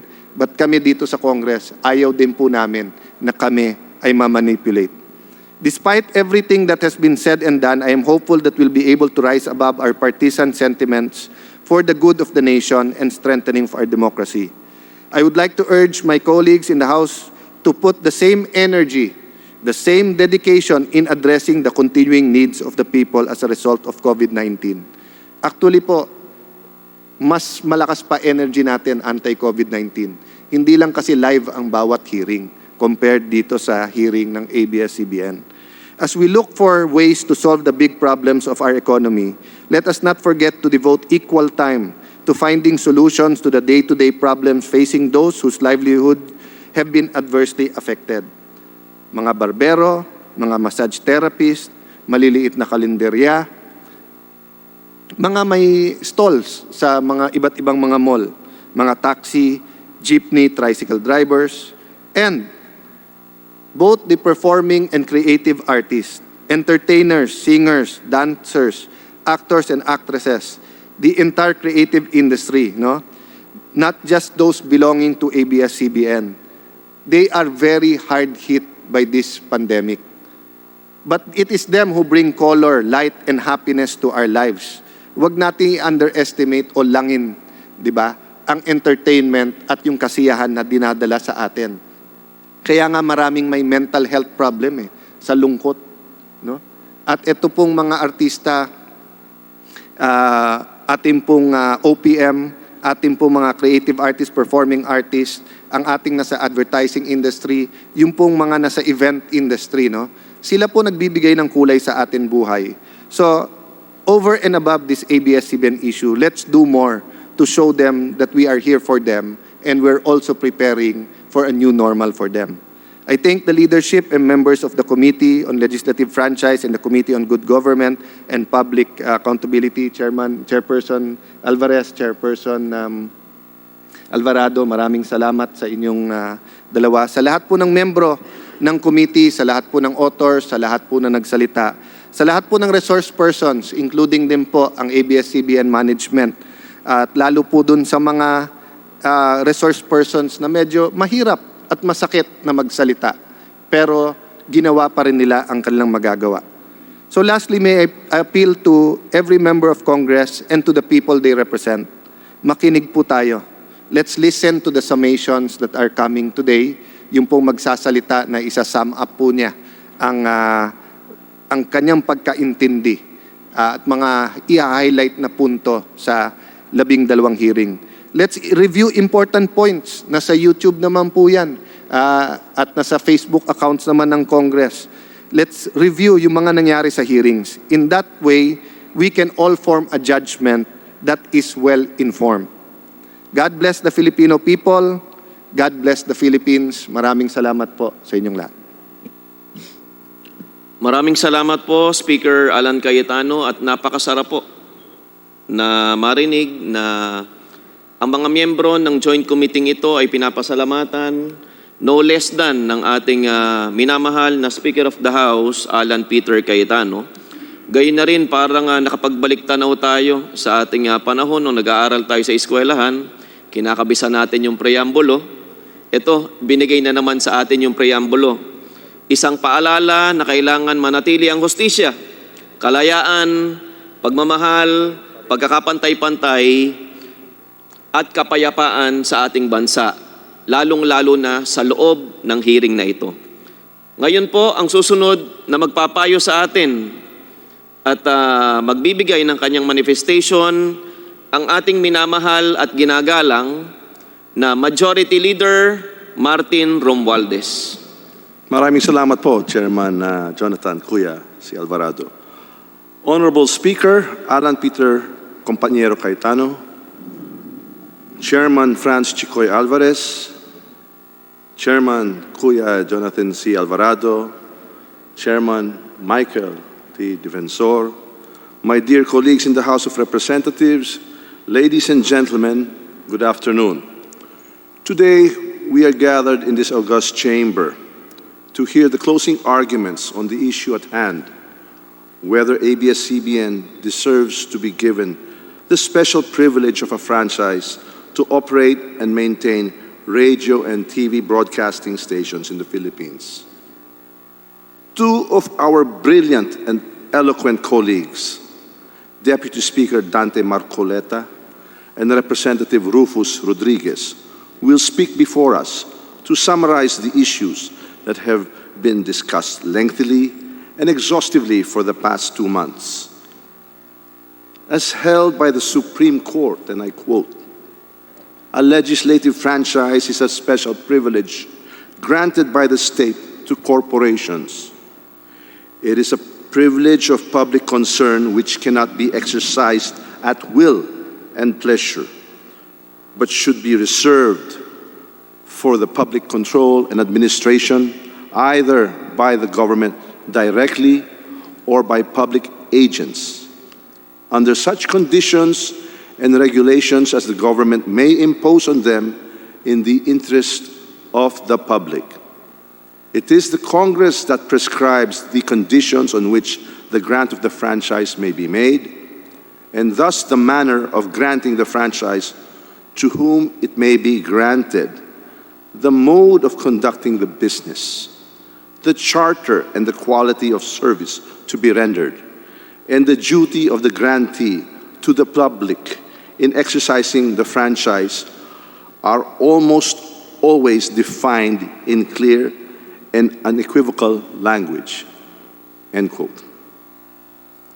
Before the Congress went on sine die last March, the House of Representatives unanimously approved my motion to allow our standing committees to continue holding sessions and meetings during the legislative break. The Majority Leader's motion was made precisely to allow the Committees on Legislative Franchises and Good Government and Public Accountability to continue their deliberations on all measures related to the application for the franchise of ABS-CBN Corporation, even while the House of Representatives was not in session. Nakinig po tayo sa panawagan ng sambayanan. The majority of our people are eagerly anticipating the decision of the House regarding the franchise application of this giant broadcast network. This issue, I must admit though, has deeply divided the nation at marami po ang nagpahayag na gusto nilang magbukas muli ang ABS-CBN. Pero marami rin ang nagsasabi na wag nang bigyan ng bagong prangkisa ang ABS-CBN. Both sides have valid arguments for or against the granting of the new franchise. Thus, despite the limitations brought by the COVID-19 pandemic, we attended to the call of duty and continued our discussion on ABS-CBN's franchise application. And for the record, the Joint Committee held 12 hearings. These hearings lasted an average of 9 hours per day. Some of the hearings even lasted past midnight, literally burning the midnight oil. For their hard work and perseverance, I salute the chairman and the members of the two committees, as well as the other House members who've attended the hearings so diligently.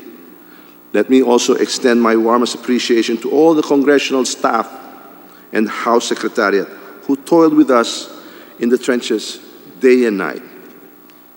Pasensya na po kung hindi kayo nakabakasyon sa sine die break, But after we conclude our deliberation on the ABS-CBN franchise application, I pray that all House members who will vote on this issue will be guided primarily by the sense of duty as elected representatives of our Congress. In casting our votes, may the Constitution and existing laws of the land be our compasses. Also, I trust that the summation of facts that will be presented to us today will be of great value in making fair and impartial judgment. Let the facts and not innuendos or hearsays steer us to a wise decision. And I also now appeal to our people to respect whatever judgment is rendered by the House of Representatives on the issue.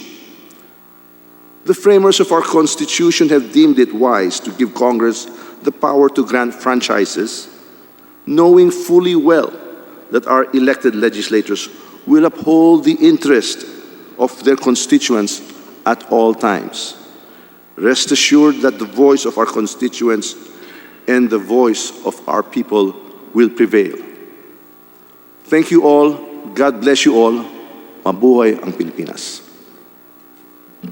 Maraming salamat, Majority Leader Martin Romualdez, at mula po sa mga miyembro ng bumubuo ng committee ito, kami po ay nagpapasalamat hindi lang po kay Majority Leader, kung hindi sa buong bumubuo ng Committee on Rules, kasama na po ang ating minamahal na Speaker Alan Cayetano, sapagkat hindi rin po sila umuuwi hanggat hindi kami natatapos sa aming mga hearing. Maraming salamat po. Chairman Chigoy. Salamat, Chair Jonathan. Ngayon naman po, dadako na po tayo sa summation. Atin pong tatawagin si Congressman Caloy Zarate para po sa kanyang summation po. Kong Caloy.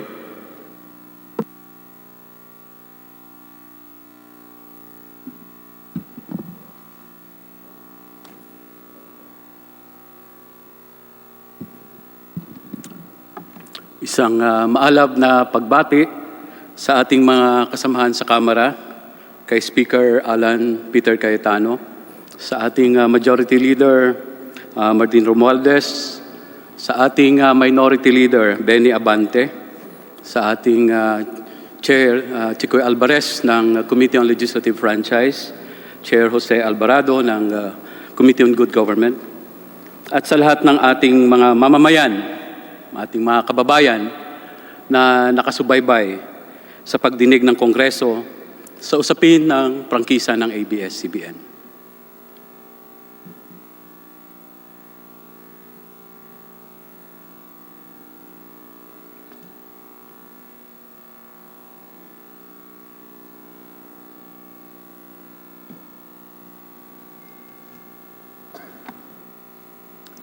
Mayo 5 po ng kasalukuyang taon nang biglang pinatigil ng National Telecommunications Commission ang pagbo-broadcast ng ABS-CBN. Makaraan ng 10 araw, dumating sa ating kapuluan ang Bagyong Ambo. Sinabi po ni Leo Gipalaga ng Artiche Samar na ginutay-gutay ng bagyo. Ito po ang kanyang tinuran. Kayo pa lamang ABS-CBN ang nakarating dito na media. Kahit anong media, wala pang nakapunta dito. Ang kwentong ito ay nauulit hindi lamang 10, hindi lamang 100 o 1,000 beses. Sa loob po ng mahigit na 60 taon, andun na ang ABS-CBN sa lahat ng kalamidad. Sila ay naghahatid ng balita, nangunguna magbigay ng relief and rehabilitation. Ginagamit ang media para makapangalap ng donasyon para sa mas mabilis na pagbangon ng ating mga kababayang nasalanta. Sa katunayan, mga kasama, nandoon na ang ABS-CBN sa pagsabog ng Mount Pinatubo o sa trahedya ng Yolanda. Kaya kamakailan, nasabi ng isang survivor ng Taal Volcano eruption sa public service team ng ABS-CBN nung pumunta ito doon sa kanilang lugar. Alam naming darating kayo. Kaya ito pong Marso 12, pinatupad din sa ating lugar ang community quarantine dahil nga dito sa pandemya ng COVID. Si Reynaldo Alcala, isang taxi driver, ay na-interview ng TV Patrol at naluluha siyang isinaad. Ganito po ang kanyang tinuran. Magugutom talaga kami pag hindi kami bumabiyahe. Mahirap pag naging mahirap. Marso 19, inilunsad kaagad ng ABS-CBN ang pantawid pag-ibig. Ginamit ang media para manawagan sa private sectors at sa mga lokal na pamahalaan na magtulong-tulong para sa milyon-milyon nating mga kababayan na walang makain dahil hindi na sila makapaghanap buhay. Hindi lamang sa salita at sa balita, ang serbisyo publiko ay ginagawa ng ABS-CBN ng maraming taon na. Tayo pong mga mambabatas, mga kongresista, marahil marami sa atin ay hindi pa ipinanganak. Ang hindi pa ipinanganak, subalit naglilingkod na ang ABS-CBN sa ating mga kababayan, lalong-lalo na sa ating mga kababayang mahirap. Gayunpaman, pinadaan natin sila sa marahil sa pinakamahabang franchise hearing sa buong kasaysayan ng ating bansa.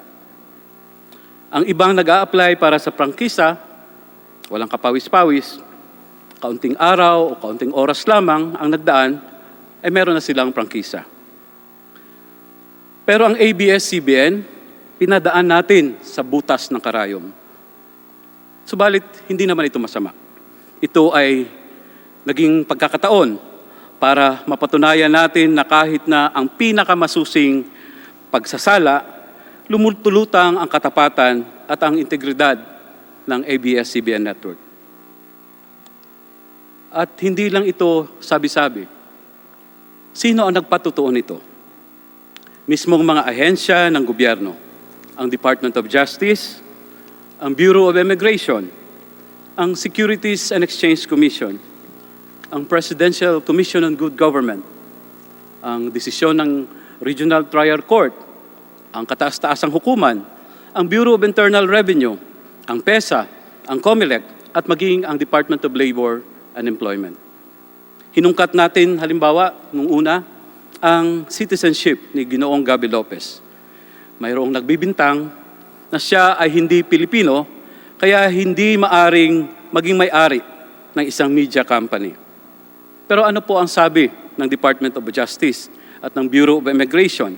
Sinabi po nila, si Ginoong Gabi Lopez ay ganap na Pilipino. Pinaliwanag ito ni Justice Undersecretary Emeline Aglipay-Villar at ganito po ang kanyang tinuran noong ating pagdinig noong June 5, 2020. Sabi po niya, tungkol sa pagbibigay ng kumpirmasyon sa citizenship ni Mr. Gabi Lopez, hindi ito pamamaraan ng pag-grant o pag-perfect ng citizenship. Dahil siya po ay mayroong magulang, both father and mother, na Filipino citizen. Kaya sa kanyang pagkapanganak, siya ay isang Filipino citizen. Dagdag pa dito, ito naman ang sinabi ni Justice Assistant Secretary Nicholas T. sa usapin ng partisipasyon ng may sinasabing dual citizenship sa pagmamayari ng mass media. Ano po ang sabi niya? Ganito po. Sinabi niya ito sa ating pagdinig noong June 8, 2020. Quote, "From a legal perspective, it appears that there is no distinction made between pure Filipino and dual citizens when it comes to participation on these activities." Ang pahayag na iyon ay sinang-ayon na naman din ng Commissioner ng Securities and Exchange Commission, si Ginoong Ivair Luis Amato. At ang sabi niya, sa pagdinig na ginawa rin natin noong June 8, 2020, sabi po niya, and I quote, "Our interpretation of the dual citizenship law has been similar to that of the Department of Justice. A dual citizen is 100% Filipino." Sinabi rin ito ng legal department ng Securities and Exchange Commission na pwedeng maging may-ari si Ginoong Gabi Lopez ng isang media company. Sa madaling salita po, mga kasama, mga kababayan, walang pagkakasala. Sinabi din ng Securities and Exchange Commission sa usapin naman ng pagbibenta ng ABS-CBN ng Philippine Depository Receipts or PDR na itong araw ay alinsunod sa ating mga batas. Kaya muli, walang pagkakasala. Ganito ang naging pahayag ni SEC Commissioner Amatong, and I quote, "At the time when the PDRs were issued in 1999 and registered with the Securities and Exchange Commission, the prevailing view at that time was that the PDRs do not reflect transfer of ownership to foreigners." Close quote. Sinabi po niya ito sa ating pagdinig noong ika-11 ng Hunyo 2020. Sumunod naman po, madaming kumalat na fake news na nagsasabing ang ABS-CBN daw ay hindi nagbabayad ng buwis. Pero ano po ang sabi ng BIR? Malinaw po ang sinabi ng mga kinatawan ng BIR nung andito sa ating pagdinig. Ang ABS-CBN ay palaging bayad sa buwis. Katunayan, ito ay isa sa pinakamalaking taxpayers ng Pilipinas. Sinabi rin ng PEZA, walang tax shield na ginawa ang ABS-CBN. Ganito po ang tinuran ni Ginoong Manuel Mapoy, ang BIR Assistant Commissioner for Large Taxpayer Service noong ating ginawang pagdinig noong unang araw ng Hulyo sa kasalukuyang taon. Ano po ang sinabi niya? And I quote, "ABS-CBN Corporation is regularly paying taxes for the past years. Ang total payment po ng ABS-CBN from 2016 to 2019 ay inabot ng 15,382,423,364 centavos. Close quote. Muli, mga kasama, mga kapwa ko mambabatas, mga kababayan, walang pagkakasala sa usapin ng pagbabayad ng buwis. Sumunod naman, ang mga pasilidad ng ABS-CBN ay kinuha sa kanila ng pamahalaan noong batas militar at ginamit ng pribadong kampanya nang hindi nagbabayad ng sapat na renta. Ang sabi ng Presidential Commission on Good Government, ang isang desisyon ng Regional Trial Court at maging desisyon ng ating Korte Suprema, ang ABS-CBN ay nararapat lang na maibalik sa mga pamilyang Lopez. Muli, naging ganito ang naging pahayag o testimonya ni Justice Assistant Secretary T sa ating pagdinig na ginawa noong June 18, 2020. Sinabi po niya, open quote, "Takeover is limited only to possession and does not include ownership of ABS-CBN." Close quote. Kaya malinaw po, muli, walang pagkakasala na maibalik ang ABS-CBN sa pamilya ng mga Lopez na kinuha sa kanila noong batas militar. Sumunod na usapin, sinabi ng COMELEC na ang ABS-CBN ay walang nilabag na election laws. Walang nilabag. Kaya muli po, walang pagkakasala. Sa usapin naman ng trabaho, totoo na ang ABS-CBN ay nagkaroon ng labor cases. Pero ang DOLE na mismo ang nagsabi, karaniwan sa mga malalaking kumpanya ang magkaroon ng labor cases. Ang sabi ng DOLE, ang ABS-CBN ay laging nagbibigay ng kooperasyon sa proseso ng paglilinaw sa labor cases at laging sumusunod sa inuutos ng batas. Sa katunayan, dito sa ating pagdinig nitong mga nakaraang mga araw, napag-alaman din natin na ang nagbibigay din ng mga benepisyo ang ABS-CBN on top of the statutory benefits na nakalagay sa ating mga batas. Kaya muli, sa usaping ito, walang pagkakasala na napatunayan. Mga kapwa ko mababatas, mga kasama, mga kababayan, nagsalita na ang mga ahensyang may pangunahing jurisdiksyon sa mga issues at usaping ibinabato sa ABS-CBN. Sa ilalim po ng Primary Jurisdiction Doctrine, agencies charged with particular regulatory duties are accorded respect on issues within their special competence. Kaya nga ang mga korte, kahit pwede pa nilang pagdesisyonan ng isang bagay, ay hindi nila ito ginagawa habang ang isang usapin ay nasa kamay na o nasa jurisdiksyon na ng isang administrative or regulatory agency. Kaya malinaw po ang binanggit ng mga inibitahan nating mga resource persons sa iba't ibang regulatory agencies. Walang napatunayang pagkakasala ang ABS-CBN. Muli, matapos ang napakaraming bintang, uulitin ko, walang napatunayan na pagkakasala ang ABS-CBN. Sa halip, nakita natin ang kanyang pakinabang sa bayan bilang tagapaglingkod. Sinabi din ng milyong-milyong Pilipino na ang ABS-CBN ang pinagkukunan nila hindi lamang ng impormasyon at aliw o balita, kundi pati na rin ng aral at inspirasyon. Noong ang ABS-CBN ay pinasara ng National Telecommunications Commission, kahit na nangako ang NTC sa kapulungang ito na hindi nila isasara ang ABS-CBN habang tuloy-tuloy na dinidinig ng kapulungang ito ang prangkisa nila. Ano po ang nangyari noong Mayo 5? Nakita natin sa mga viral videos na may mga taong minartilyo pa nga ang kanilang TV. Sa pagkakataong ito, tingnan po natin itong video na ito na may sila.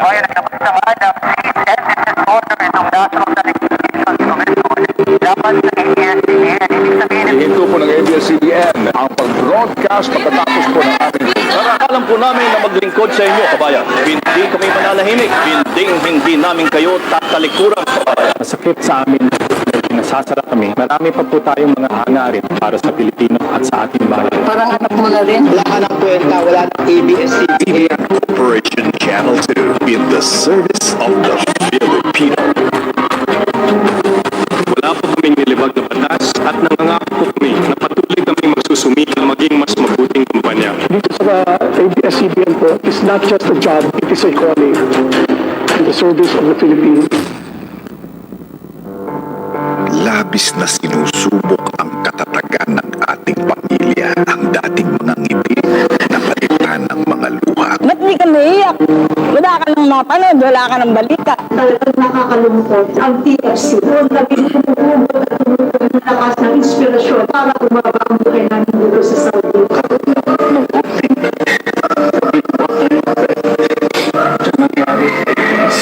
It's so hard to accept kasi ito lang ang aming libangan. Nanonood na po kami ng sine mo. Kaso ngayon wala nang po mapaglibangan ngayon. Check mo yung TV Plus mo. Hintay na lang na magbukas ulit. Lumapok yung sinibaybayan mo, bigla na lang mawawala. Sa mga bata, ang kailangan. Kaya please! Wala na. Hindi lahat kasi ng channel dito malinaw kaya kailangan i-BCBN talaga. Wala kami talagang mapagkuha na ng information. Hindi ako nakapanood.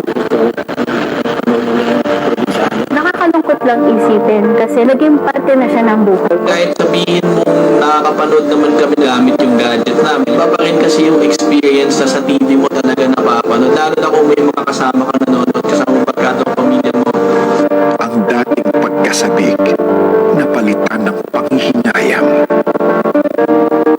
Sasama-sama na ng lubay. Yung mga tinutulong na po ng ABS-CBN na napakarami. Yung mga pinag-aaral, paano na po yung mga bata na yun? Kami po makaawa sa inyo. Napakarami pong katulungan ng tao dito, lalo-lalo na sa mga nasa ibang bansa. Naiinis ako sa totoo lang na may mga natutuwa, hindi mawawala ng trabaho. Hindi ko makita ano ang naging dahilan kung bakit nila nasara ang ABS-CBN. Bakit pa kailan lockdown, sumabay pa yung pag-shutdown ng ABS-CBN. Lalong naging malungkot ang buhay ng mga Pilipino dito. Nawalan kami ng impormasyon tungkol sa kung ano mga kaganapan ngayon sa paligid.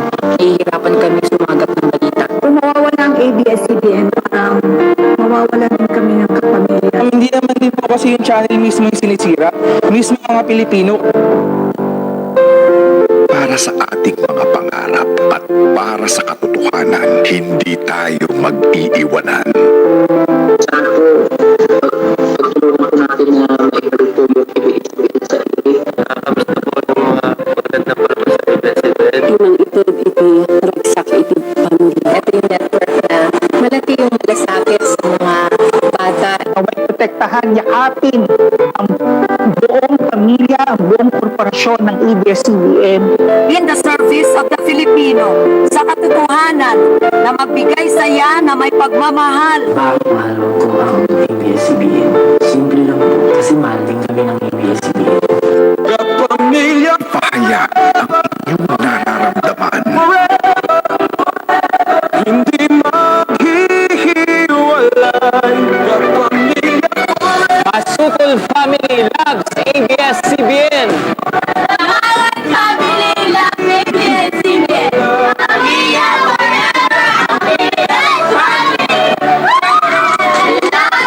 ABS-CBN. Selo nakalalim family. Pamilya forever. Pamilya forever.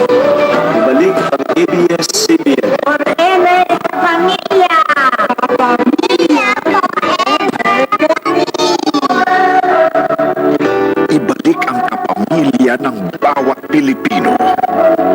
Ibalik ang ABS-CBN.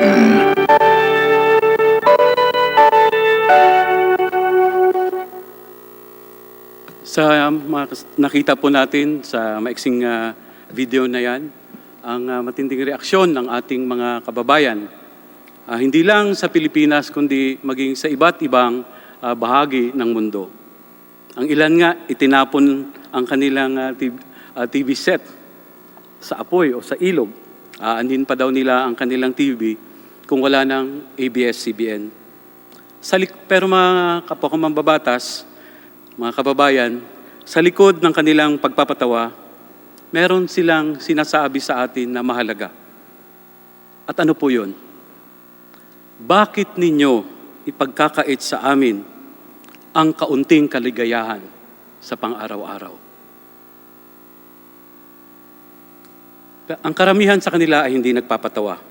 Sila ay mangiyak-ngiyak kasama ng mga elderly people, ang mga senior citizens, na nawalan ng paborito nilang mga programa habang nasa bahay sila ngayon dahil bawal nga silang lumabas dahil sa umiiral ng mga kwarantina. O maging ang mga kabataan na nawalan ng mga palabas na pambata. Sino po ang apektado ng ating pagpapa-shutdown o pagkakawala sa ere ng ABS-CBN? Halos lahat ng Pilipino, dahil halos lahat ng Pilipino ay umaasa sa ABS-CBN. Sa mga palabas, balita, at pati na rin sa iba't ibang serbisyo publiko, gaya ng Sagip Kapamilya, Bantay Kalikasan, at Bantay Bata. Kaya naman, nitong nakaraan, sa isang survey ng Summit Express nitong nakaraang Hulyo, 92%, 92% ng mga sumagot sa survey ay sang-ayon na mabigyan ng panibagong prangkisa ang ABS-CBN. Uulitin ko po ang sinabi ng survey ito. 92% ng mga respondents ay nagsabi na pumapayag sila na dapat mabigyan ng panibagong prangkisa ang ABS-CBN. Meron pong mga lugar sa Pilipinas na walang ibang malinaw na signal kundi ang ABS-CBN lamang. Madami namang bansa sa mundo na nandoon ang ating mga overseas Filipino workers na nagsakripisyo para sa kanilang pamilya. Ano ang kasama nila para mapawi ang kanilang kalungkutan? Walang iba kundi ang mga palabas ng ABS-CBN. Ano ang ginagawa nila para maibsan ang kanilang mga pangamba? Walang iba kundi makinig sa mga balita ng ABS-CBN. Ngayong panahon ng pandemya, ang ABS-CBN ay may kakayahan na gawin tayong mas mapagmatyag para sa ating kalusugan. May kakayahan na manawagan para sa tulong para makakain ng ating mga kapatid na hindi na makapaghanap buhay. Ngayong hindi makakapasok sa eskwela ang ating mga anak, ang ating mga kabataan, ang ABS-CBN ay may karanasan at kakayahan para mapagpatuloy ang edukasyon ng mga bata kahit sa telebisyon man, sa radyo o sa digital media or sa cable. Ang ABS-CBN ay matagal nang may kaugnayan sa ating Department of Education sa pamamagitan ng Knowledge Channel at Programa Henyo. Pero pinatigil din ng NTC kahit na ang digital broadcast ng TV+. Kasama doon ang Knowledge Channel na katuwang ng mga magulang sa pagpapalawak ng karunungan at edukasyon ng ating mga anak. Kaya muli, isang mahalagang tanong. Ngayong panahon ng paghihirap, bakit pa natin dadagdagan ng mahigit 11,000 unemployed na dating mga breadwinner ang ating bansa? Ang ating bayan ay bayan ng mas nakakaraming mahihirap at kapos sa buhay. Ang kailangan nila ay isang media company na nakakatulong at nagmamalasakit. Isang media network na tinataguyod ang pakikiisa, ang bayanihan para maiangat natin ang isa't isa. Mga kasamahan ko sa Kongreso, mga kapwa ko mambabatas, ngayon ay magpapasya tayo kung ang ABS-CBN ba ay nararapat na bibigyan natin ng prangkisa o paparusahan natin ng isang pagtanggi sa kanilang aplikasyon. Ang tanong ko po, bakit naman natin papaparusahan ang isang kumpanya na walang pagkakasala? Bakit natin pipigilang maglingkod ang isang kumpanya at ang kanyang mga nasasakupan na may malaking pakinabang sa isang nagsisikap na bayan ng gaya sa atin?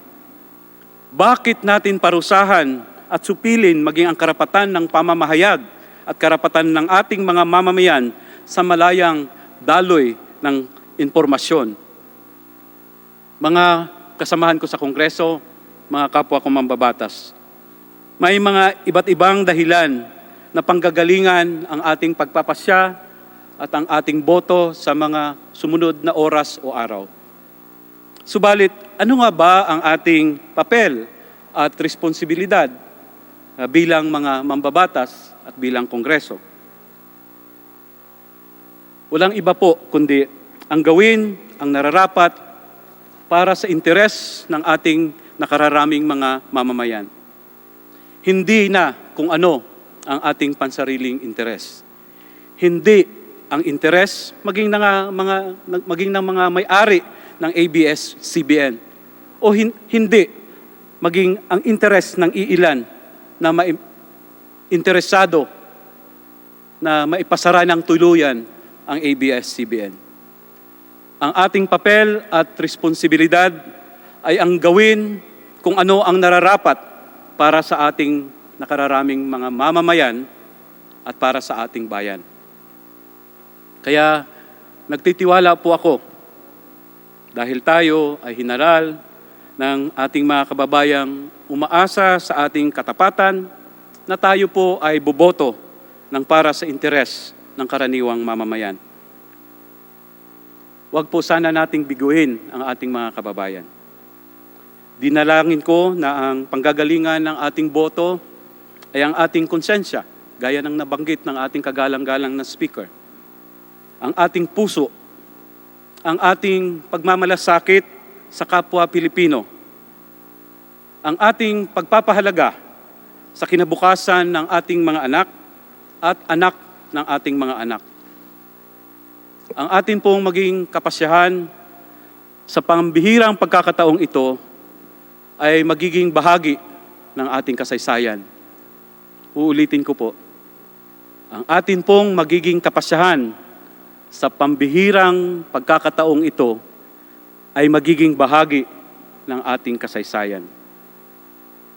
At tayo po ay huhusgahan ng kasaysayan sa ating magiging pasya sa usaping ito sa mga darating na oras at darating na araw.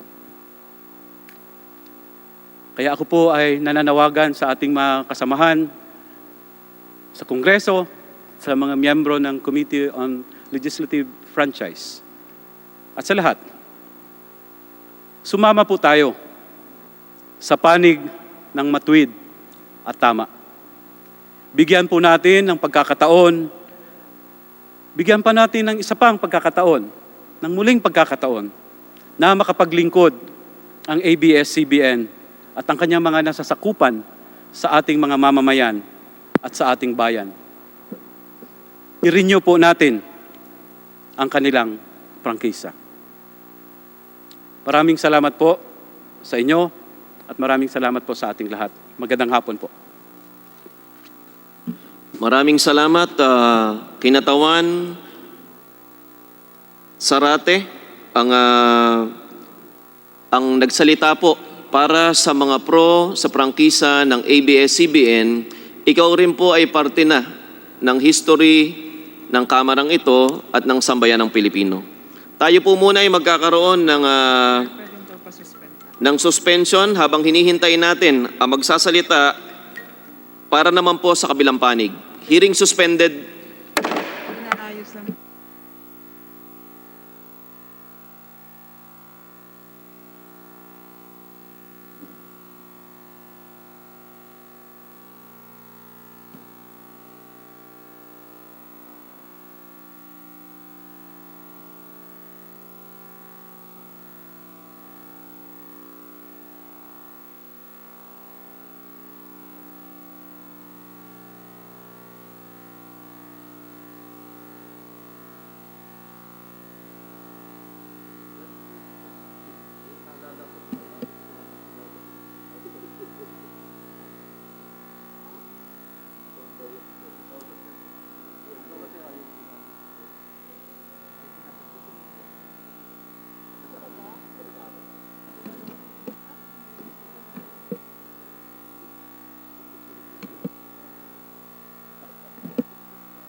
Congratulations po. The part of history, ikaw ang kauna-una. Sa'yo kauna-una kang ginagawa. Pero naputol eh, nawala ang kung saan nasa penultimate ano na ako. Abuelo na ito. Alam ba? Oo nga eh.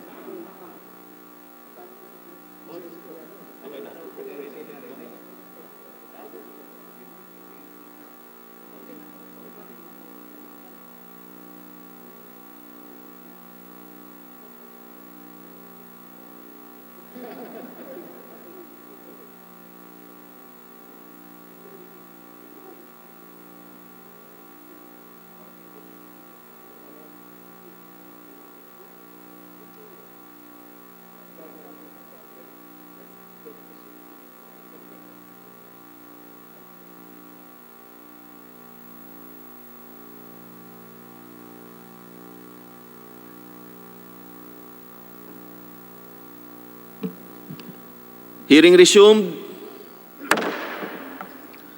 Ngayon naman po ay tatawagin natin si Deputy Speaker Marcoleta upang magpahayag para naman po sa mga side ng antay sa prangkisa ng ABS-CBN. Ang bagong crush ng bayan, Deputy Speaker Marcoleta, kayo na po ang magpapaliwanag. Maraming salamat po, Chairman. Deputy Speaker, dito po kayo sa podium po. Kung pong inyong mamarapatin.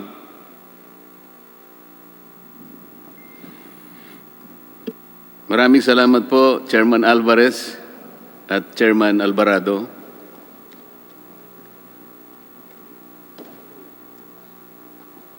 A legislative franchise is a special privilege granted by the state to those who deserve it. It is not a demandable right. A franchise is imbued with public interest. The grant comes with duties and responsibilities both to the people and to their government. ABS-CBN came before this joint committee with the burden to convince each one of us that it has consensuously and faithfully discharged those duties and responsibilities from the time it was granted the privilege to operate a broadcasting company under its previous franchise. Congress has the exclusive constitutional mandate to either grant or deny a franchise application. This authority is borne out by the fact that not all who applied was afforded such privilege, which is why ABS-CBN must convince this chamber and the people that it serves that it is indeed deserving of a franchise. First, let's hear from Mr. Gaby Lopez III himself.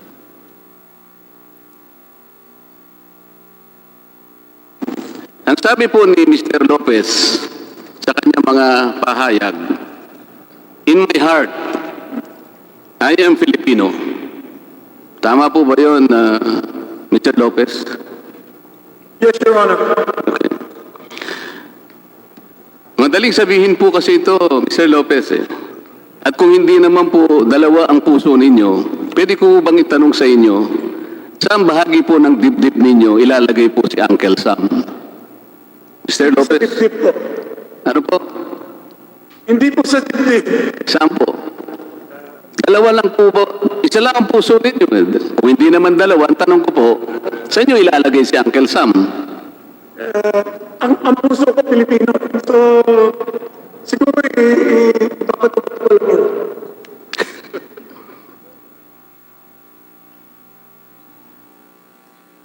Ipinanganak sa Amerika, nag-aral sa Amerika, nagnegosyo sa Amerika, bumoto sa Amerika, ginamit ang American passport sa maraming yugto ng kanyang buhay at paglalakbay. But now that his American citizenship has become a burden and even conflicts with our Constitution in regard to ownership and management of his Philippine business, how and to what extent does he treat his American citizenship? Can we see again that particular footage? Siguro ipapatok-patok ko lang yun. Siguro ipapatok-patok ko lang yun. Ang sabi po niya, ibabato-bato ko na lang. That, ladies and gentlemen, is how best describe and reveal the posturing of ABS-CBN. It's not about service. It's about convenience, the advantage, and all the benefits that come with it. It's not about the Filipino people. It is all about itself, nothing more and nothing less. Gabby Lopez is an American citizen. Wala pong pagdududa na si Ginoong Gabby Lopez ay isang American citizen. Inamin naman po niya ito sa ating mga pagdinig at wala rin pong duda. Walang Pilipinong birth certificate si Ginoong Lopez. Inamin po niya na hindi iniregister ng kanyang mga magulang ang kanyang pagkapanganak sa Amerika sa pinakamalapit na konsulado o embahada ng ating bansa. Maging siya po, nang sumapit siya sa hustong gulang, ay hindi po niya sinikap na kumuha ng Philippine birth certificate. Madali pong gawin to. Bukod pa po sa tungkuling dapat itong iulat ayon sa ating mga batas. Ang lagi pong iminamatwid ng ABS-CBN at ang kanyang mga kapanalig ay si Ginoong Lopez ay tunay na Pilipino dahil ang kanyang mga magulang ay mga Pilipino ayon daw po sa principle ng jus sanguinis. Kailangan po nating liwanagin ito. Ang principle ng jus sanguinis ay isang disputable legal presumption. Wala pong naipakitang ebidensya na Pilipino pa rin ang mga magulang ni Ginoong Lopez nung siya ay pinanganak noong 1952 sa Amerika. Kailangan po kasi napatunayan muna ni Ginoong Lopez na Pilipino pa rin ang kanyang mga magulang nung siya ay isilang para magkaroon ng visa, ang jus sanguinis principle. Hindi po automatic ang application nito. Narito po ang mga records na pinagbasihan para mabigyan ng Filipino recognition si Ginoong Lopez. Ang una po, nakikita po ninyo sa ating screen, mga photocopy ng personal na birth certificates ng kanyang mga magulang. Hindi po authenticated o official na inisyu ito ng anumang ahensya ng ating bansa. Ang pangalawa po, yung affidavit of Filipino citizenship. Slide please. Na ginawa ng ina ni Ginoong Lopez noong Enero 20, 2000. Halos 50 taon pagkatapos may panganak si Ginoong Lopez. Sa mata po ng ating batas, ang isang affidavit ay isang self-serving testimonial evidence at ang tinatanggap lamang ay mga hindi maitatangging mga documentary o tinatawag na object evidence. Katulad halimbawa po ng Philippine passport ng kanyang mga magulang noong ipinganak si Ginoong Lopez. Pangatlo, Philippine passport ni Mrs. Conchita Lao Lopez na ipinagkaloob sa kanya noong January 27, 1998. Ang problema po dito ay inisyu po ito 46 na taon nang nakararaan pagkatapos na mapanganak si Ginoong Lopez at hindi katibayan na simulat sa pool ay may hawak na Philippine passport ang kanyang ina. Dahil po dito ay makikita mismo sa records ng Bureau of Immigration and Deportation at ng Department of Justice ang mga sulat kamay na minota ng evaluator noong March 27, 2001. Makikita po sa slide, kaugnay ng aplikasyon ni Ginoong Lopez for Filipino recognition, nakasulat po ay ganito. There is no proof of Filipino citizenship of his mother at the time of his applicants, at the time of his, meaning the applicant, birth on August 13, 1952. Allegedly, his mother is also deceased. Nakapagtataka po na kahit sinabi ng evaluator na walang patunay na Pilipino ang ina ni Ginoong Lopez nang siya isilang, binigyan pa rin ng BID at DOJ ng Certificate of Recognition si Ginoong Lopez. Bakit po napakahalaga nitong handwritten note ng BID? Because there is the likelihood that the parents of Mr. Gabby Lopez, particularly his father, had already been naturalized American citizens, or at the very least had categorically renounced their Filipino citizenship at the time of or even prior to the birth of Mr. Lopez in 1952. This also could be explained by why they did not report his birth to the nearest Philippine embassy or consulate in New York at the time. Without such evidence of Filipino citizenship of his parents at the time of his birth, the principle of jus sanguinis could not have benefited Mr. Lopez. At kahit natanggapin po namin na Pilipino rin si Ginoong Lopez, ay malaking problema pa rin ang kanyang pagiging Amerikano na walang puwang sa mahigpit na tagubilin ng ating saligang batas na nakasulat sa Section 11, Paragraph 1, Article 16 of the 1987 Constitution. Nasa slide po yan. Alam ko po na na-memorize na po yan ng ating mga mamamayan na nakatutok sa mga pagdinig na ginaganap natin. It must be emphasized, Mr. Chair, that contrary to ABS-CBN submission, it is not the view of the Securities and Exchange Commission that matters here. It is not the opinion of the Department of Justice that will prevail here, not even the Bureau of Immigration or other agencies. It is the will of Congress that should be accorded due respect, simply because it is Congress that has the sole and ultimate authority to grant or deny application of franchises. Philippine Depositary Receipts or PDRs. The hearings also proved that ABS-CBN, through a shell company organized by Lopez Incorporated, also violated the constitutional restriction on foreign ownership and participation when it sold 187 million PDRs to foreigners, or 62.6% of the over 298 million PDRs issued by ABS-CBN Holdings Corporation, to which the same number of underlying shares of ABS-CBN were transferred. Due to the excessive rights afforded to the holders of the PDRs, said holders are deemed beneficial owners of the underlying stocks of ABS-CBN, with corporate control enhancing mechanisms that can influence the major corporate actions that management may institute. This is again a clear circumvention of Article 16, Section 11 of the 1987 Constitution. Kahit na ABS-CBN Holdings ang nasa papel ng pagmamay-ari o karapatang bumoto sa shares ng stock representing the PDRs, hindi nito pwedeng ibenta ang mga nasabing shares dahil may contract of pledge with the Philippine Central Depository to hold the same in behalf of the holders as security for certain obligations of ABS-CBN Holdings Corporation. Hindi ba malinaw na pagbibigay ng kontrol ito sa mga dayuhang may hawak ng PDRs? Nandyan po sa slide yan. Lumitaw rin po sa aming pagsusuri ng mga foreign holders ay may option din na baguhin ang kanilang karapatan na sinasaad sa PDRs. Bagay na wala sa control dito ang ating Securities and Exchange Commission. Bukod pa sa kanilang tanging karapatan na isalin o ibenta ito kahit kaninong individual, kahit walang pagsang-ayon ang Securities and Exchange Commission. Ang sabi nga ng isang prinsipyo sa batas, what cannot legally be done directly should not be done indirectly.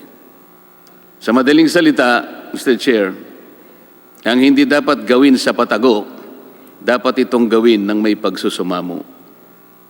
Ang minamatid dito ng ABS-CBN ay ginamit naman daw ang PDRs bilang isang legal na instrumento sa maraming bansa. Ngunit ang hindi nila sinasabi ay wala namang restrictions ang mga ibang bansa tungkol sa pagmamay-ari o pamamalakad ng mass media sa kanilang mga bansa, gaya ng tagubilin sa atin. Gaya po sa Amerika, kahit 100% Filipino-owned ang TV o radio company, papayagan po ito. TV Plus and KBO pay-per-view. During the hearings, it was also proved, without doubt, ABS-CBN violated its franchise by airing multiple channels through its TV Plus. It was also proved that it sold digital receivers of black boxes to the viewing public without the approval of the NTC. It was also proved that it offered pay-per-view events in TV Plus without the approval of the NTC. Pati nga po ang laban ni Senator Pacquiao at Mayweather na walang pahintulot mula sa NTC, pinalabas din na may bayad. Lahat po ng ito ay pinatunayan ng chairman o chairperson ng NTC nang tayo ay dumidinig sa mga bahaging ito. NTC itself confirmed that based on its existing regulations, ABS-CBN was not authorized to encrypt or lock non-paying public its TV Plus channels using its free-to-air frequency under its franchise. Nasa slide po yan.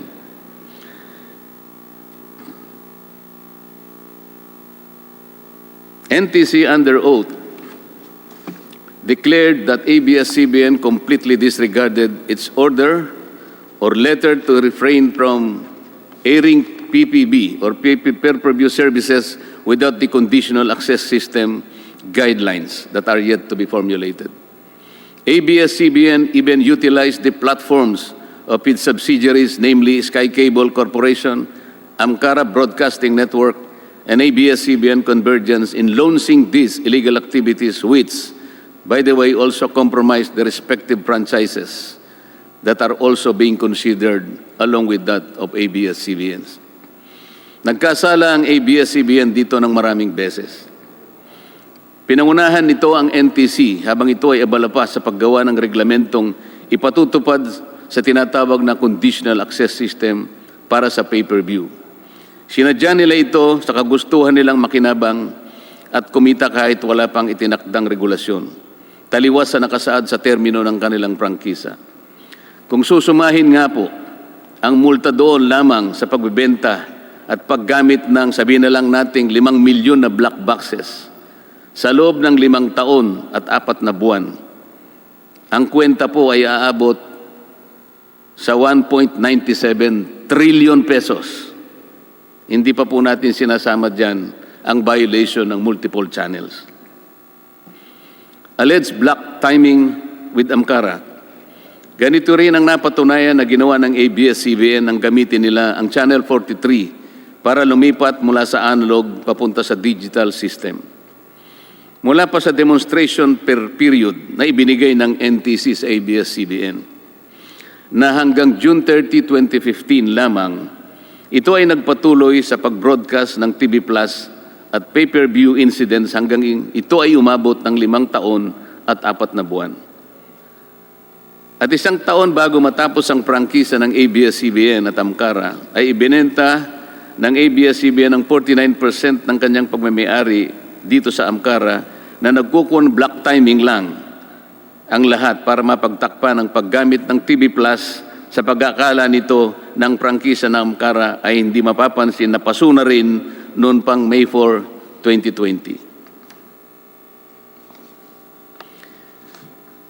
Nabuko pa ang ABS-CBN ng mapatunayan sa pagdinig na hindi black time ang arrangement nila kundi isang use of rack na ipinagbabawal po sa prangkisa.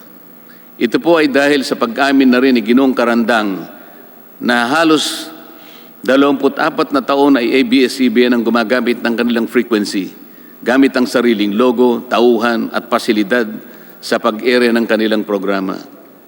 Pati nga ang kanilang transmitter na pinatunayan ng NTC at ni Ginoong Karandang na patuloy na ginagamit kahit sila ay may cease and desist order na tinanggap mula sa NTC noong May 5, 2020. Sa kabila po ng pagsiguro sa akin ni Ginoong Carlo Katigbak na sarado na ito dahil sa raw mismo ang nag-utos.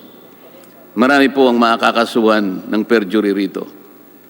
For 24 hours a day, 7 days a week, for the past 24 years, ABS-CBN did broadcast all its shows through the Studio 23 frequency of Amcara with only 3 hours sign-off. Nasa slide po yan. Amcara has no shows of its own. It has no other client except ABS-CBN. This is use of frac, not black timing. And ABS-CBN and Amcara have to face the legal consequences for this deliberate misrepresentation. At sa isang bahagi po ng pagdinig ay muli na naman po nilang tinangka ng ABS-CBN na palitawin na tuloy po ang usapan nila matapos ibenta na nito ang 49% sa pag-aari ng Amcara. Nang tanungin ko po ang Amcara kung papaano nila ito gagawin, samantalang mayroon ng petisyon sa NTC na pagtibayin ng deed of assignment ng Amcara at Asian Multimedia and Production Company na kanilang pinagkasunduan noon Marso 12, 2019, ay wala na pong naisagot si Ginoong Karandang at inamin na po niya lahat na napatunayan ng bahaging ito ng ating pagdinig. Ang Asian Multimedia ay pag-aari ni Ginoong Federico Garcia, isang retiradong opisyal ng ABS-CBN. This surreptitious use of Amcara as an artifice demonstrates a familiar pattern, Mr. Chair. Ibinabato-bato na lang ang pagtitiwala ng sambayan ng Pilipino. ABS-CBN is more of serving itself, its benefit, and all the perks that go with it. ABS-CBN's doubtful title to their properties. Hindi lang po ang Filipino citizenship ni Ginoong Lopez ang kaduda-duda. Maging ang mga titulo ng ABS-CBN sa mga pag-aaring biglang naibalik sa kanila pagkatapos ng EDSA Revolution ay kaduda-duda rin.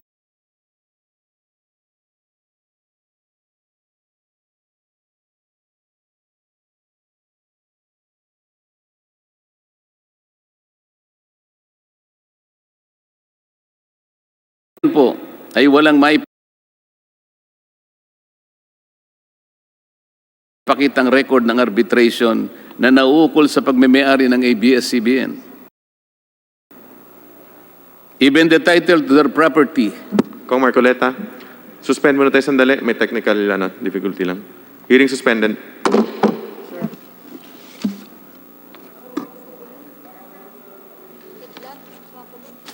Kumulog. Kumulog.